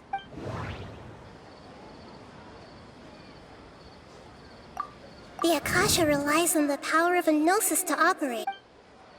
That doesn't sound... The Akasha relies on the... The Akasha relies... It is the manifestation of the God of Wisdom's power. Oh, okay. Those dream-controlling creatures in the forest also get their power from the... But is stealing everyone's dreams really how the Akasha compiles their wisdom? Isn't there anything more to it than that? Dreams are fantastical, complex, and full of imagination. People's brains are the most active when they're dreaming. In other words, dreams are rich bundles of human wisdom. So in other words, the complete opposite of how Hypatia understood it. Paimon remembers her saying that the sages think dreams are foolish delusions, and the fact that no one dreams is a blessing from greater Lord Rukkhadevata. So it was all a dirty trick? The real story is that the sages from the academia are using... Oh? By the sounds of it, you understand the current situation pretty well. So then, what about the samsara?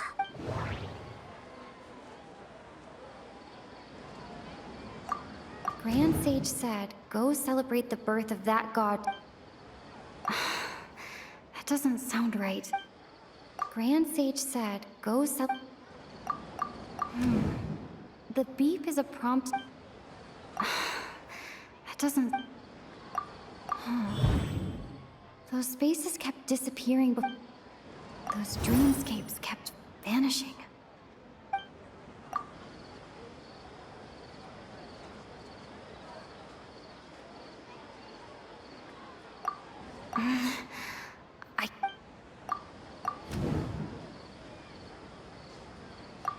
Correct. The Akasha is keeping each person's brain in their disembodied consciousness is placed. No one is any the wiser as another day passes in the dream. And so begins another samsara cycle. People wake up to yet another dream about the Sumeru's festival. The dreams that belong to them are once again harvested by the Akasha. And so it continues. So, this is like a dream factory, and the Akasha is a dream harvesting machine. Did Paimon get that analogy right? Very good, Paimon. Using analogies well is an excellent habit to get into. Okay, so that beep we keep hearing is actually from our real-life Akasha terminals. Taking off our terminals in this dream doesn't do anything. All right, last question. Who am I?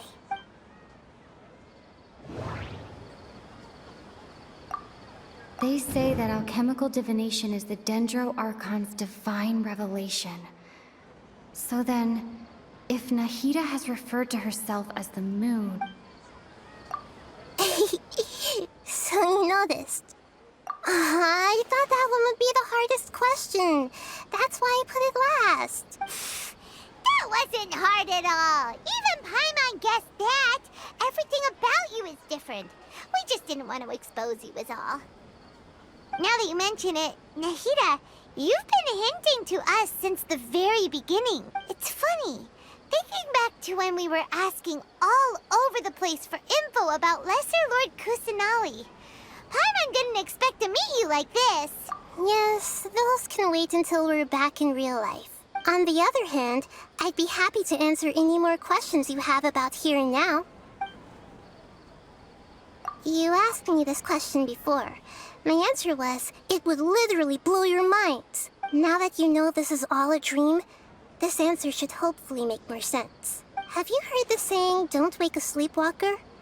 Likewise, if someone suddenly had told you all this instead of you learning it on your own, your notion of reality and dream would be thrown into irreversible confusion.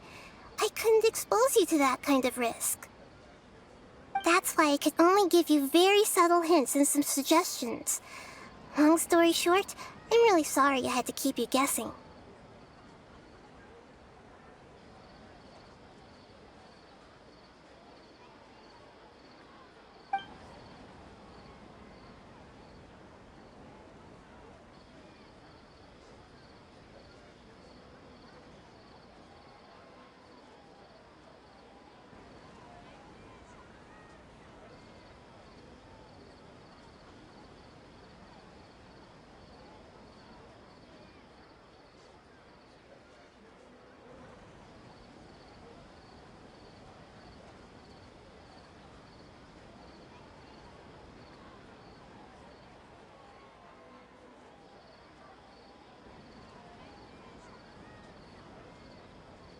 Firstly, this dream we're in is completely based on reality.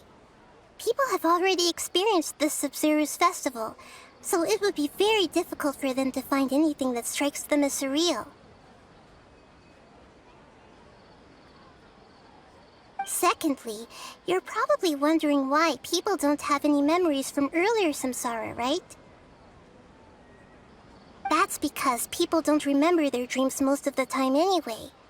And in any case, their actual dreams are being taken away from them by the Akasha.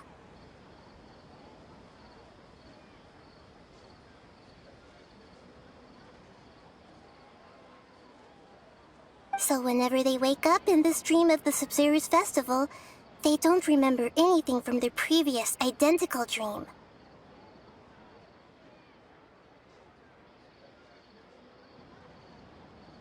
Never mind, Paimon. Traveler had a dream when we were in the Avidia forest, but couldn't see what it was about after waking up. Is that an example of what you mean? Yes. Only after receiving the blessing of Dendro can a person gain the Dendro element's dream-enhancing power. That explains the feelings of deja vu. Meanwhile, everyone else has no idea that they are in the Sumeru's festival samsara, while their dreams are stolen from them over and over again.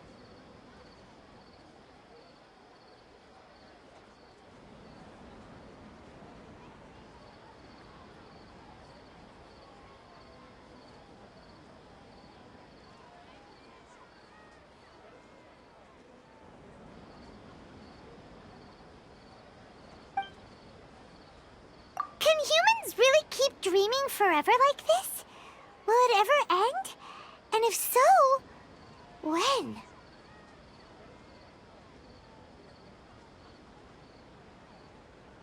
We might say your mental fatigue has already answered this question. Eventually, there's only so much that people can tolerate.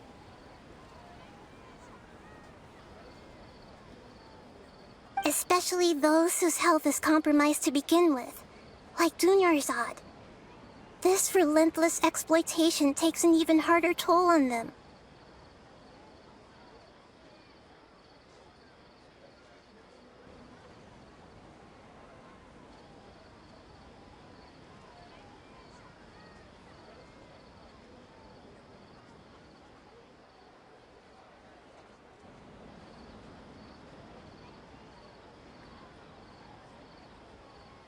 People's lives are at stake here, and nobody knows a thing! We've got to put a stop to this! I know, right? Why did they have to base this dream on my birthday? Could it really just be a coincidence? Even you don't know the reason? Wow, the Academia sages are determined to harvest lots of dreams in a short time, no matter the cost. They have to be up to no good. Unfortunately, I don't know anything about it. Traveler, do you have any information?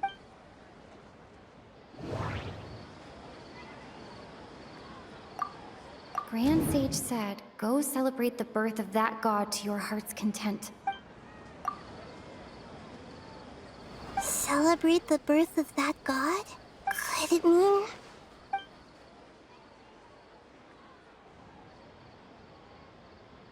deceiving the people of Sumeru with no regard for their safety? No matter what they're trying to do, this is unforgivable. After we end the Sumeru's festival samsara, we have to look into them. How can the sages of the Academia do this behind their Archon's back? This is ridiculous! In the end, I'm just the moon. The real sun is long gone. A sun and a moon? Oh, we're out of time today! I'll tell you how to break free of the samsara tomorrow. See you then.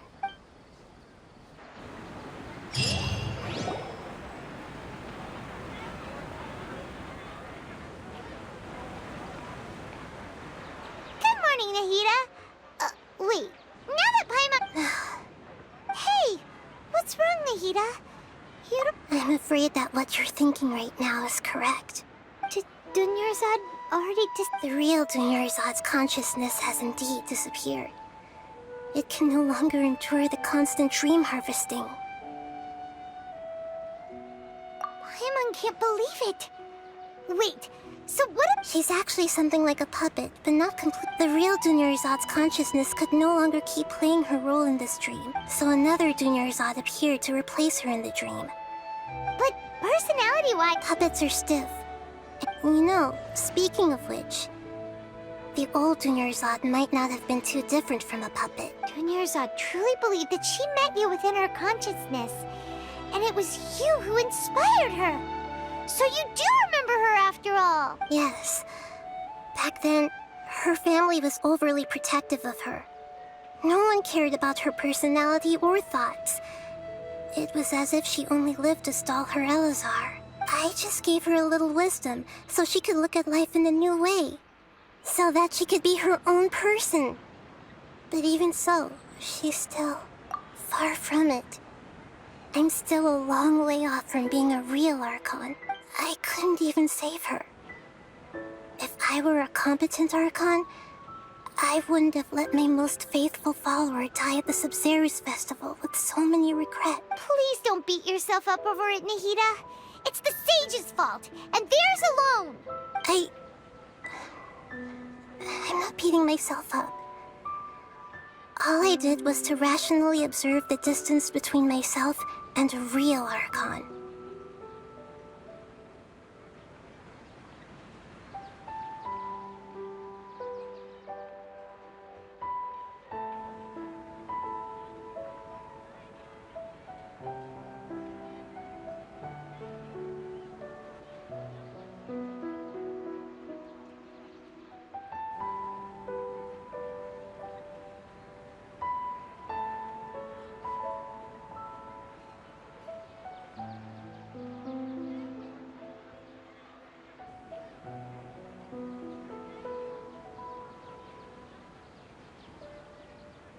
Don't be like that, Nahida. Even real Archons are still allowed to be sad.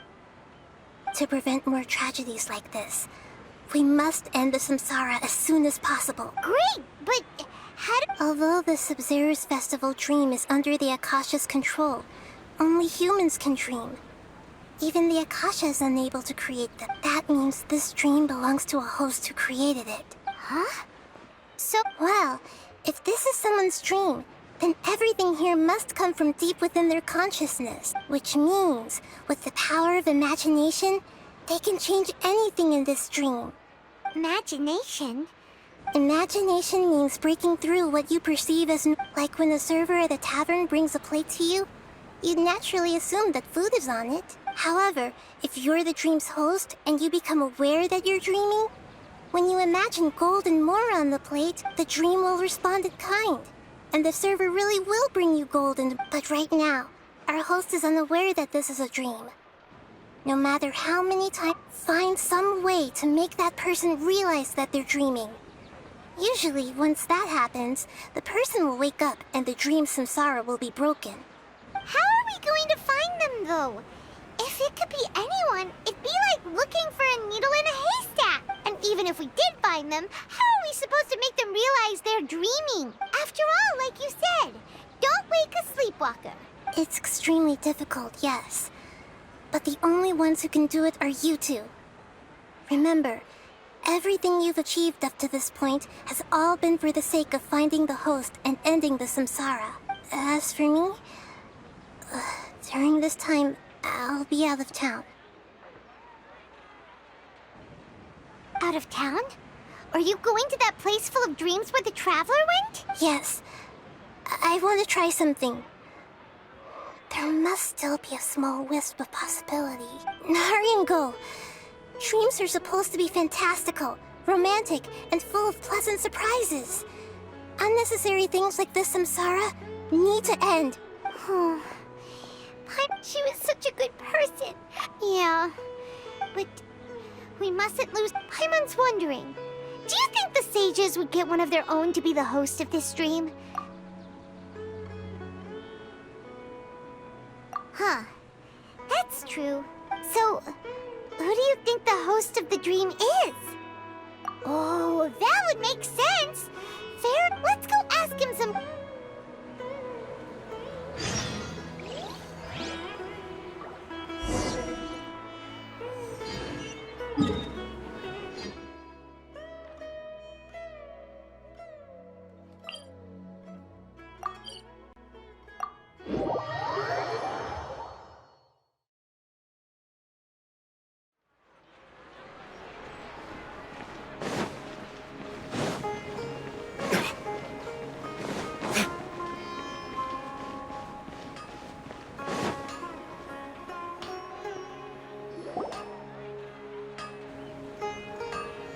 You're back.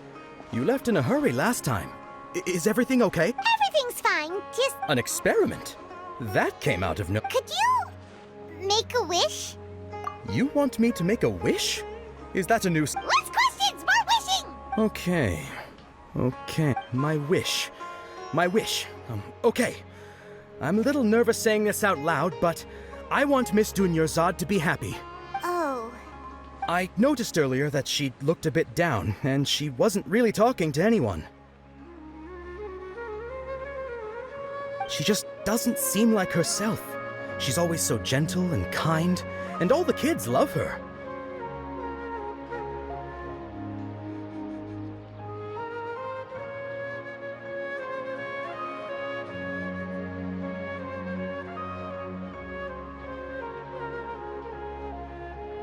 I've also wondered if the reason she asked me to be fairest Knight of Flowers is because I'm special to her, or something. So, you have a crush on Dunyarzad? Oh, is it that obvious? After what I just said, I guess it is. When she placed the hat of the Knight of Flowers onto my head, she said to me, I want everyone to have a happy Sub-Zeru's festival.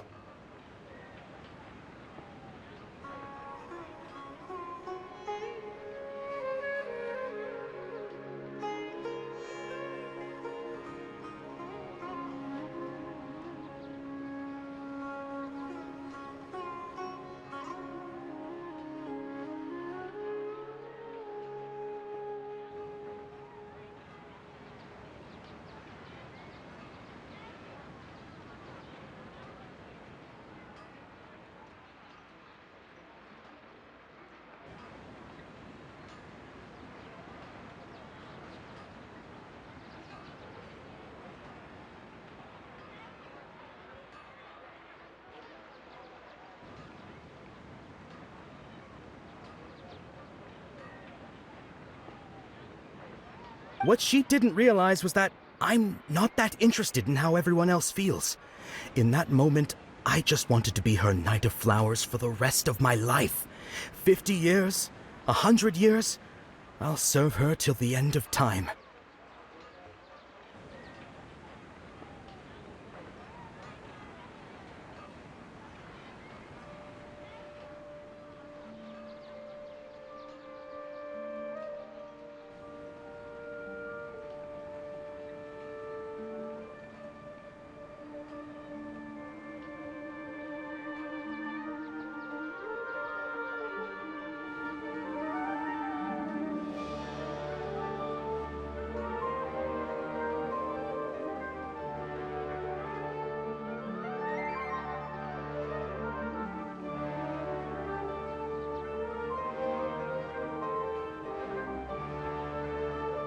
Okay, yeah, that was a bit much.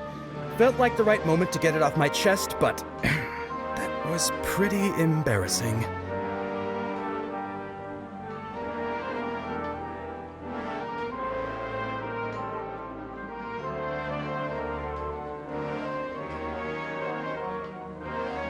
Okay, I'm ready to make my wish.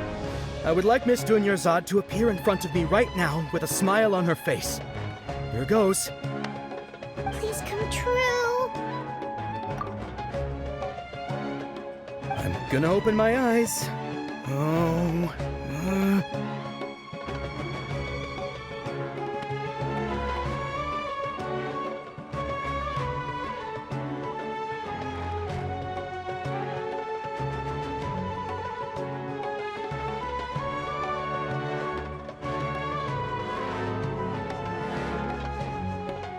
Oh, you're...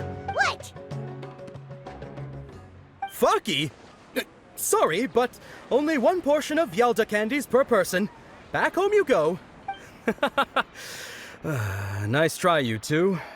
Anyway, never mind. I don't need to see her appear right in front of me. As long as she's happy. Guess he isn't the host of this dream after all. Should have expected it wouldn't be this easy.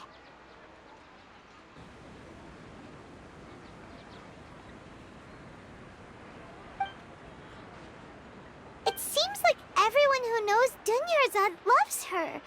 But none of them has any idea that she... My lady, step back. That sounds like Dia! Oh, right. This is when... Huh? But Dia can handle them! Hey, Traveler!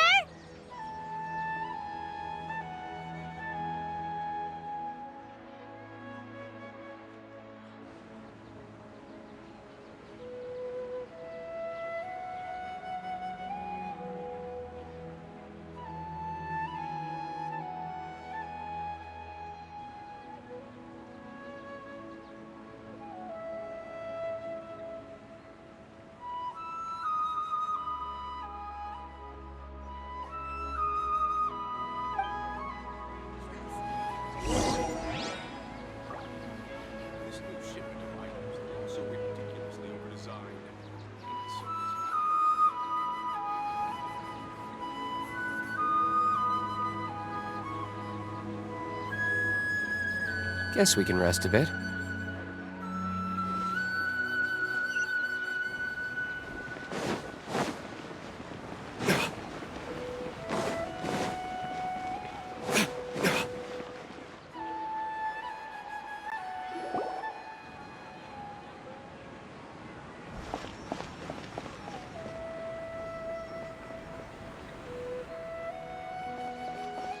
Oh, it's you. Great timing. Please take... Hey, this is my job. The homie Yannis pay me, not you. You... Ugh. Anyway, watch yourself.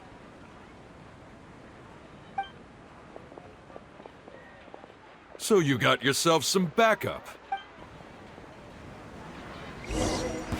That's close enough. Feeling cocky today? The fuse is lit! Ha! Try to keep up.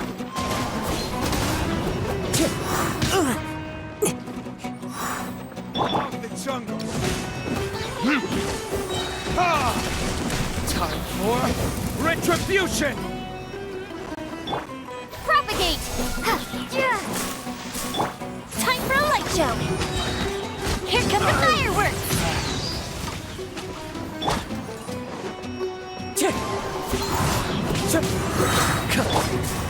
Scatter! Clouds high, the birds call.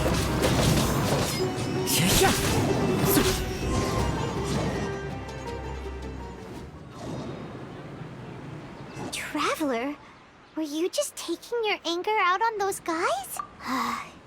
You and Nahida both. Dunyarzad wouldn't want to see you two like this.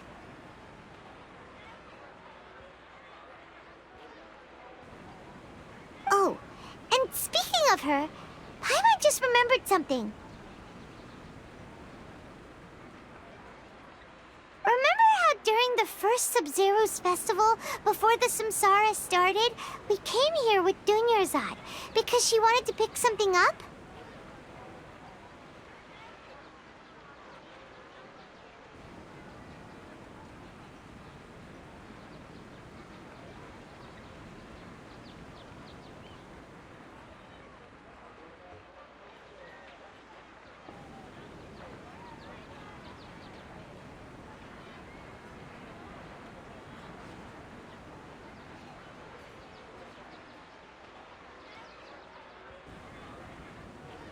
She said it was because she had forgotten something. Okay, so Paimon's memory is working so far. Anyway, Paimon also remembers that she is staying somewhere... Yeah. This is the place. It's rude to... Hey, the windows are unlocked. Okay, Paimon's...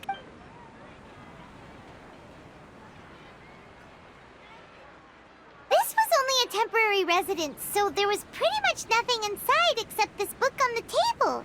Should we open it?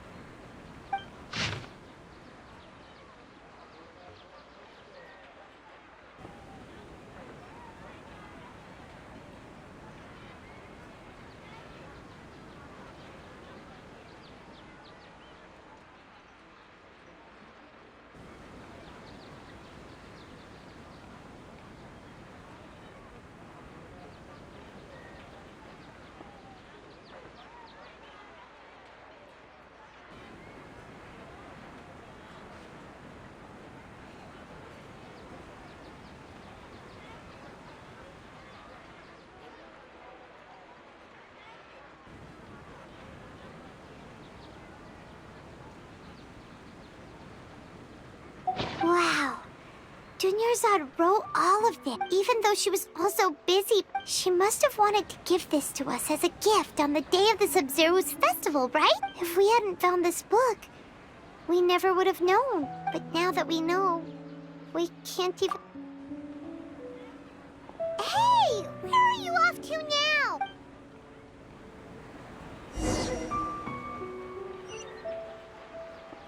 Time to go.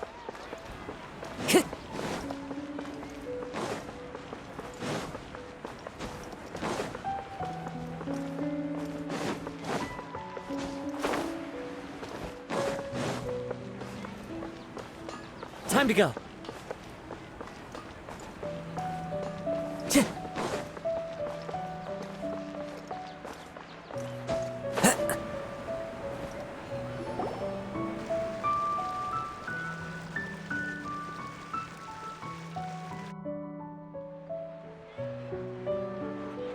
It's Dunyarzad's puppet.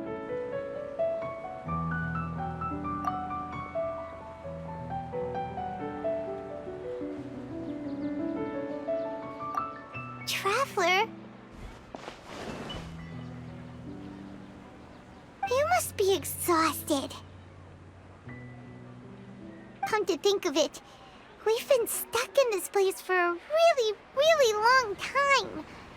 Heck, even the last time we were chatting happily with Dunyarzad feels like an eternity ago.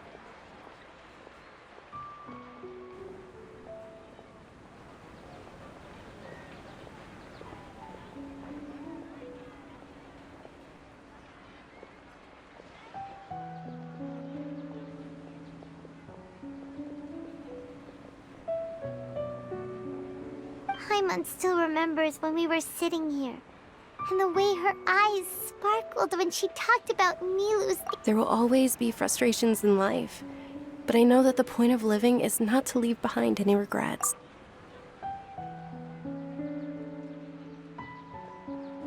That was what the real Dunyarzad said, wasn't it? Does that mean... Yes, Traveler. Oh, so she's still just a puppet. But just now, what? Where are we going this time?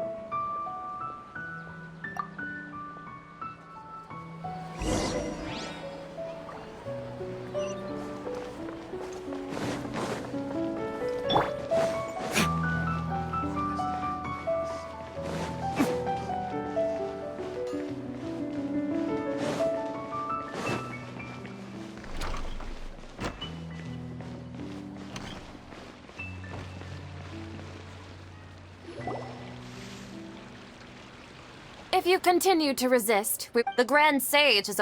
Oh.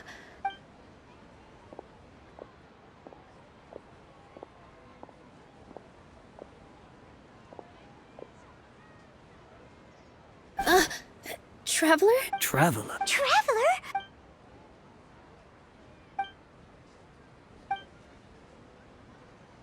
Wait, they're not reacting. Have they been? Oh, of course. So they're... What is this? What happened to the Grand Sage and his entourage?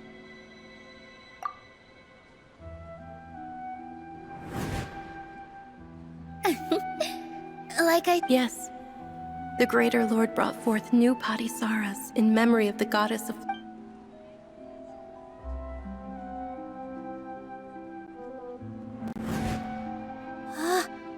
That beautiful shade of purple.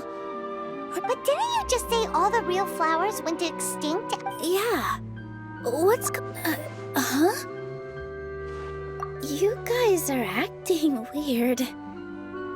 But okay, I'll try.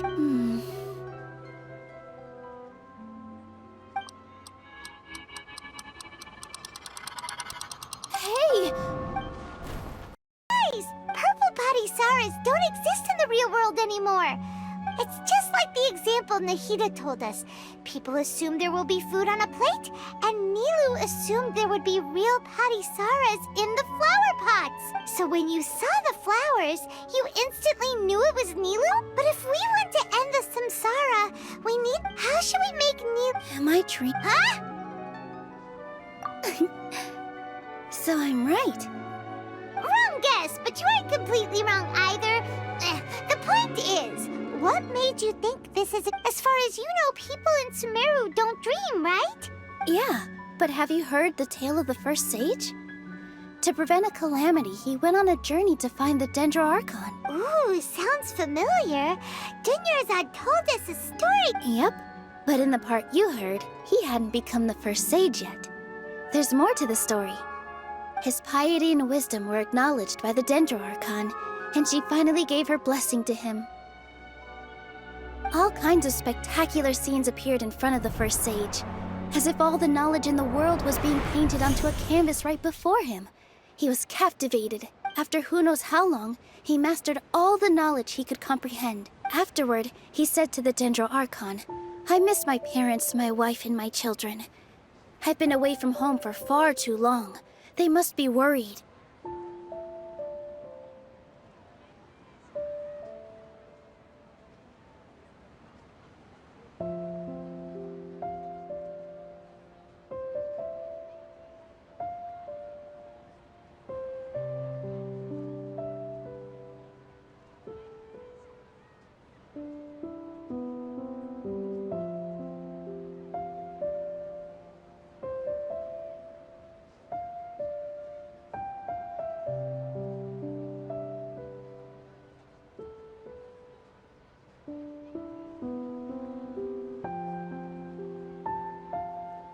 The Sumeru Archon smiled.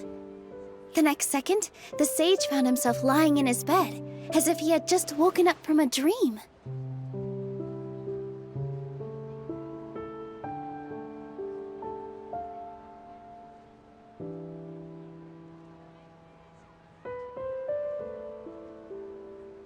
His wife lying next to him said, "You're off to search for the Sumeru Archon today, aren't you? Have a safe journey, my love." In the end, the first sage took care of many disasters in Sumeru City and founded the Academia. What a happy ending. So, the first sage was dreaming ever since the beginning of the story? He never went on his journey? Yes, but his faith and determination were conveyed to the Sumeru Archon. Paimon understands where you're coming from now. I see. Well, it just so happens that today's Sub-Zero's festival is almost over too.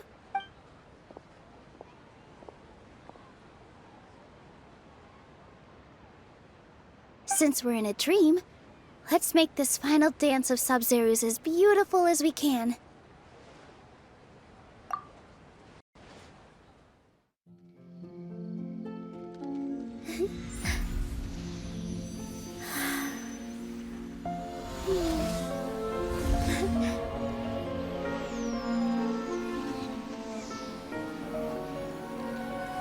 The wait is over, everyone. I dedicate this to our god, the Dance of Sub-Zeros.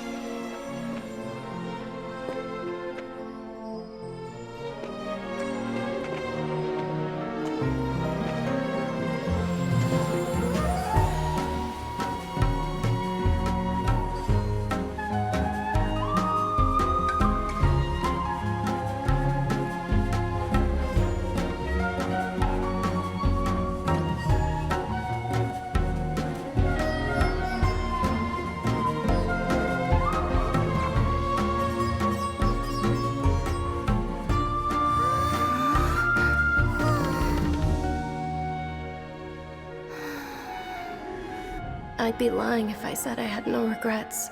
I would have loved to see Nilou's dance.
Traveler.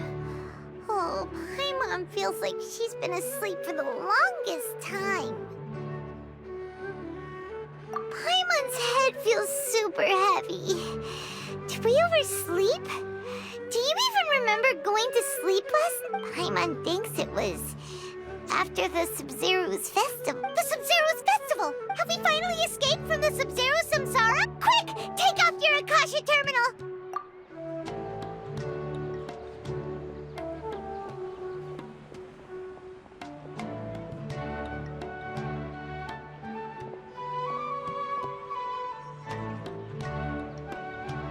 She's not in her room. What happened? Huh? What usual spot?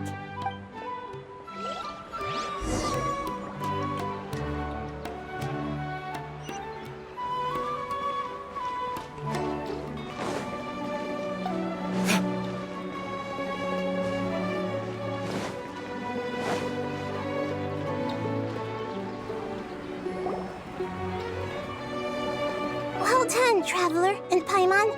And thank you, Dunyarzad, for organizing the Sumeru's festival for me. I'm sorry, who are... Dunyarzad! Oh, a Traveler Paimon. I just had a dream. And I saw Nilou performing the dance of Sumeru's.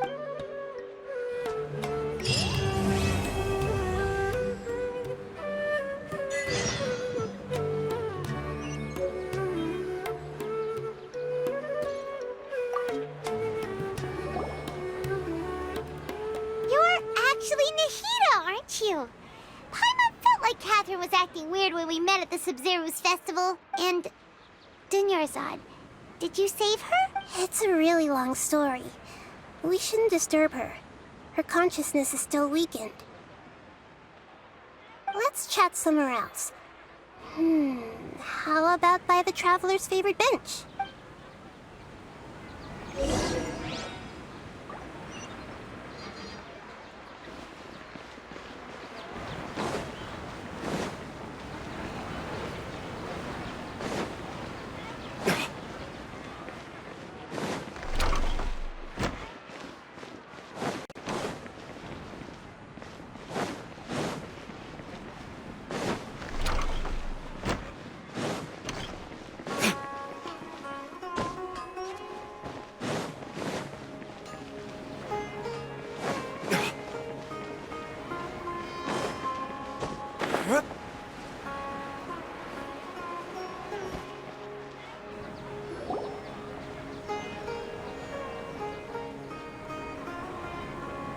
Let's talk about Dunyarzad first. It's such a relief that she's all right. After we parted on the last day of the Sumeru's festival, I left the city and saw what the Traveler had described. Among the countless dreams, I found one that was growing fainter and fainter. This proved my suspicion. Once Dunyarzad could no longer bear the Akasha harvesting her dreams, her consciousness began to dissipate. But this also meant it escaped the Akasha's control. Such a small fragment of consciousness can't last for very long, though. It will return to its original dream, where both will gradually fade until they completely disappear. I used all the power I had to keep her dying dream alive as long as possible. But it still wouldn't have lasted for much longer if it hadn't been for you two breaking the samsara. So it looks like we did manage to save Dunyarzad in the end. Huh?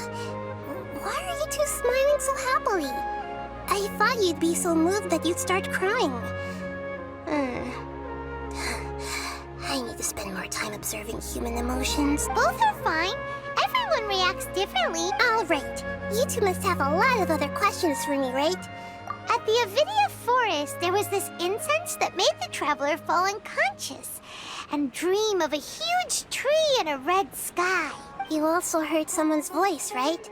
It said world and forget me. Yeah, so you do know. We've been wanting to ask you what that was about, and if the red sky was related to Conria. It seems like the traveler established a connection to Irminsul. That was a message left by Greater Lord Rukkhadevata's residual consciousness in Irminsul. Perhaps her last memory before she died. As you two probably know, Greater Lord Rukkhadevata disappeared after the disaster in Conria. The timings of these events do line up, so your suspicions are reasonable. A message from Greater Lord Rukkhadevata? We thought it was from the Scarlet King. The Scarlet King? That god who died even longer ago? Some present-day desert dwellers still worship him. You probably just heard some of their conspiracies. Okay, so what does the message mean? I still haven't managed to decipher it. Even the Akasha isn't currently capable of doing that.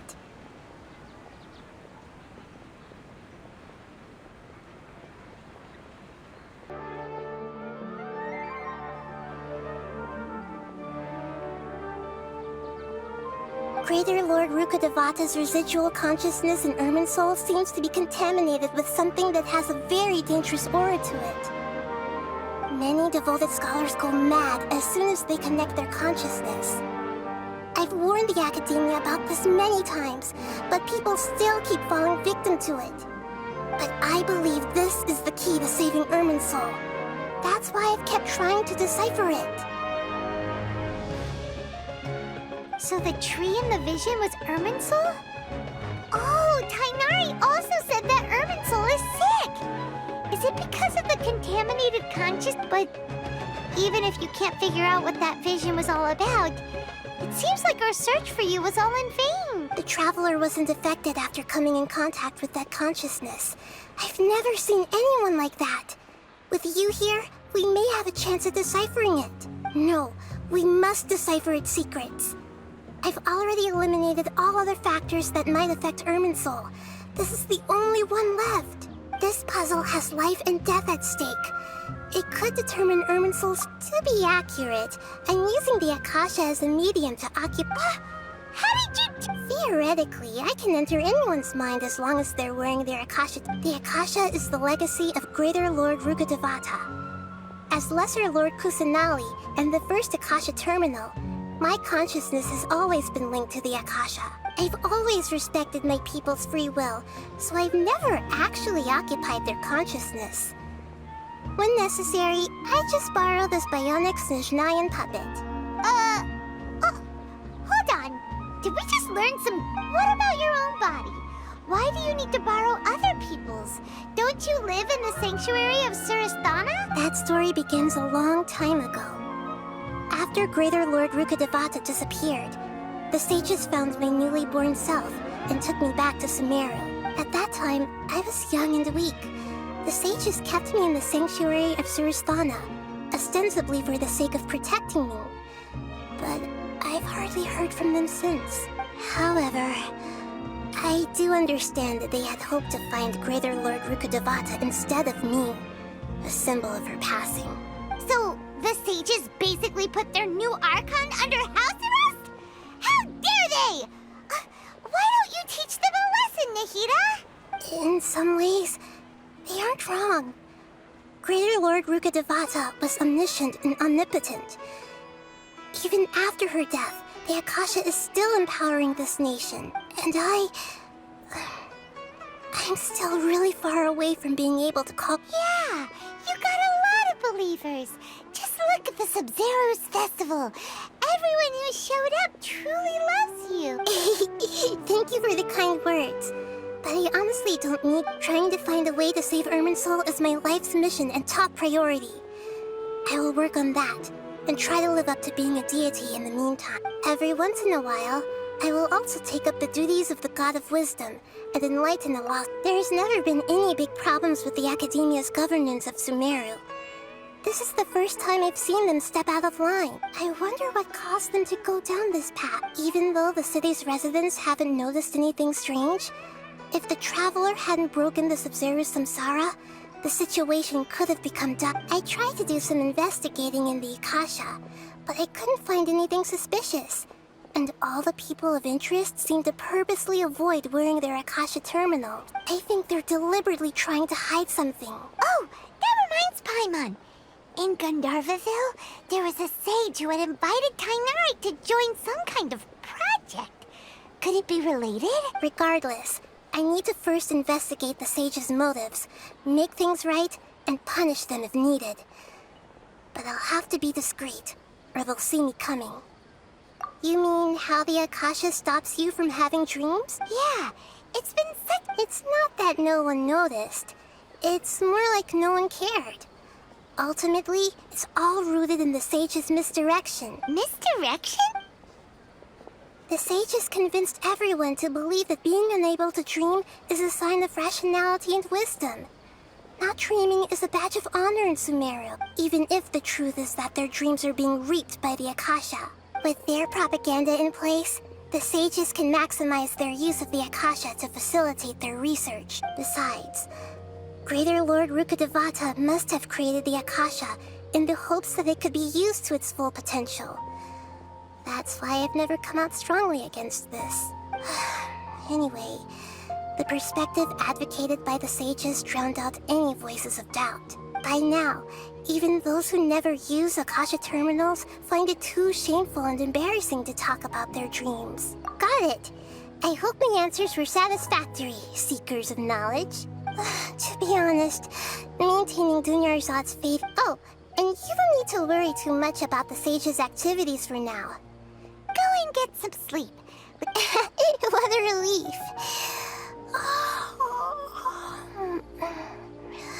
This is truly the most exhausting birthday I've ever had.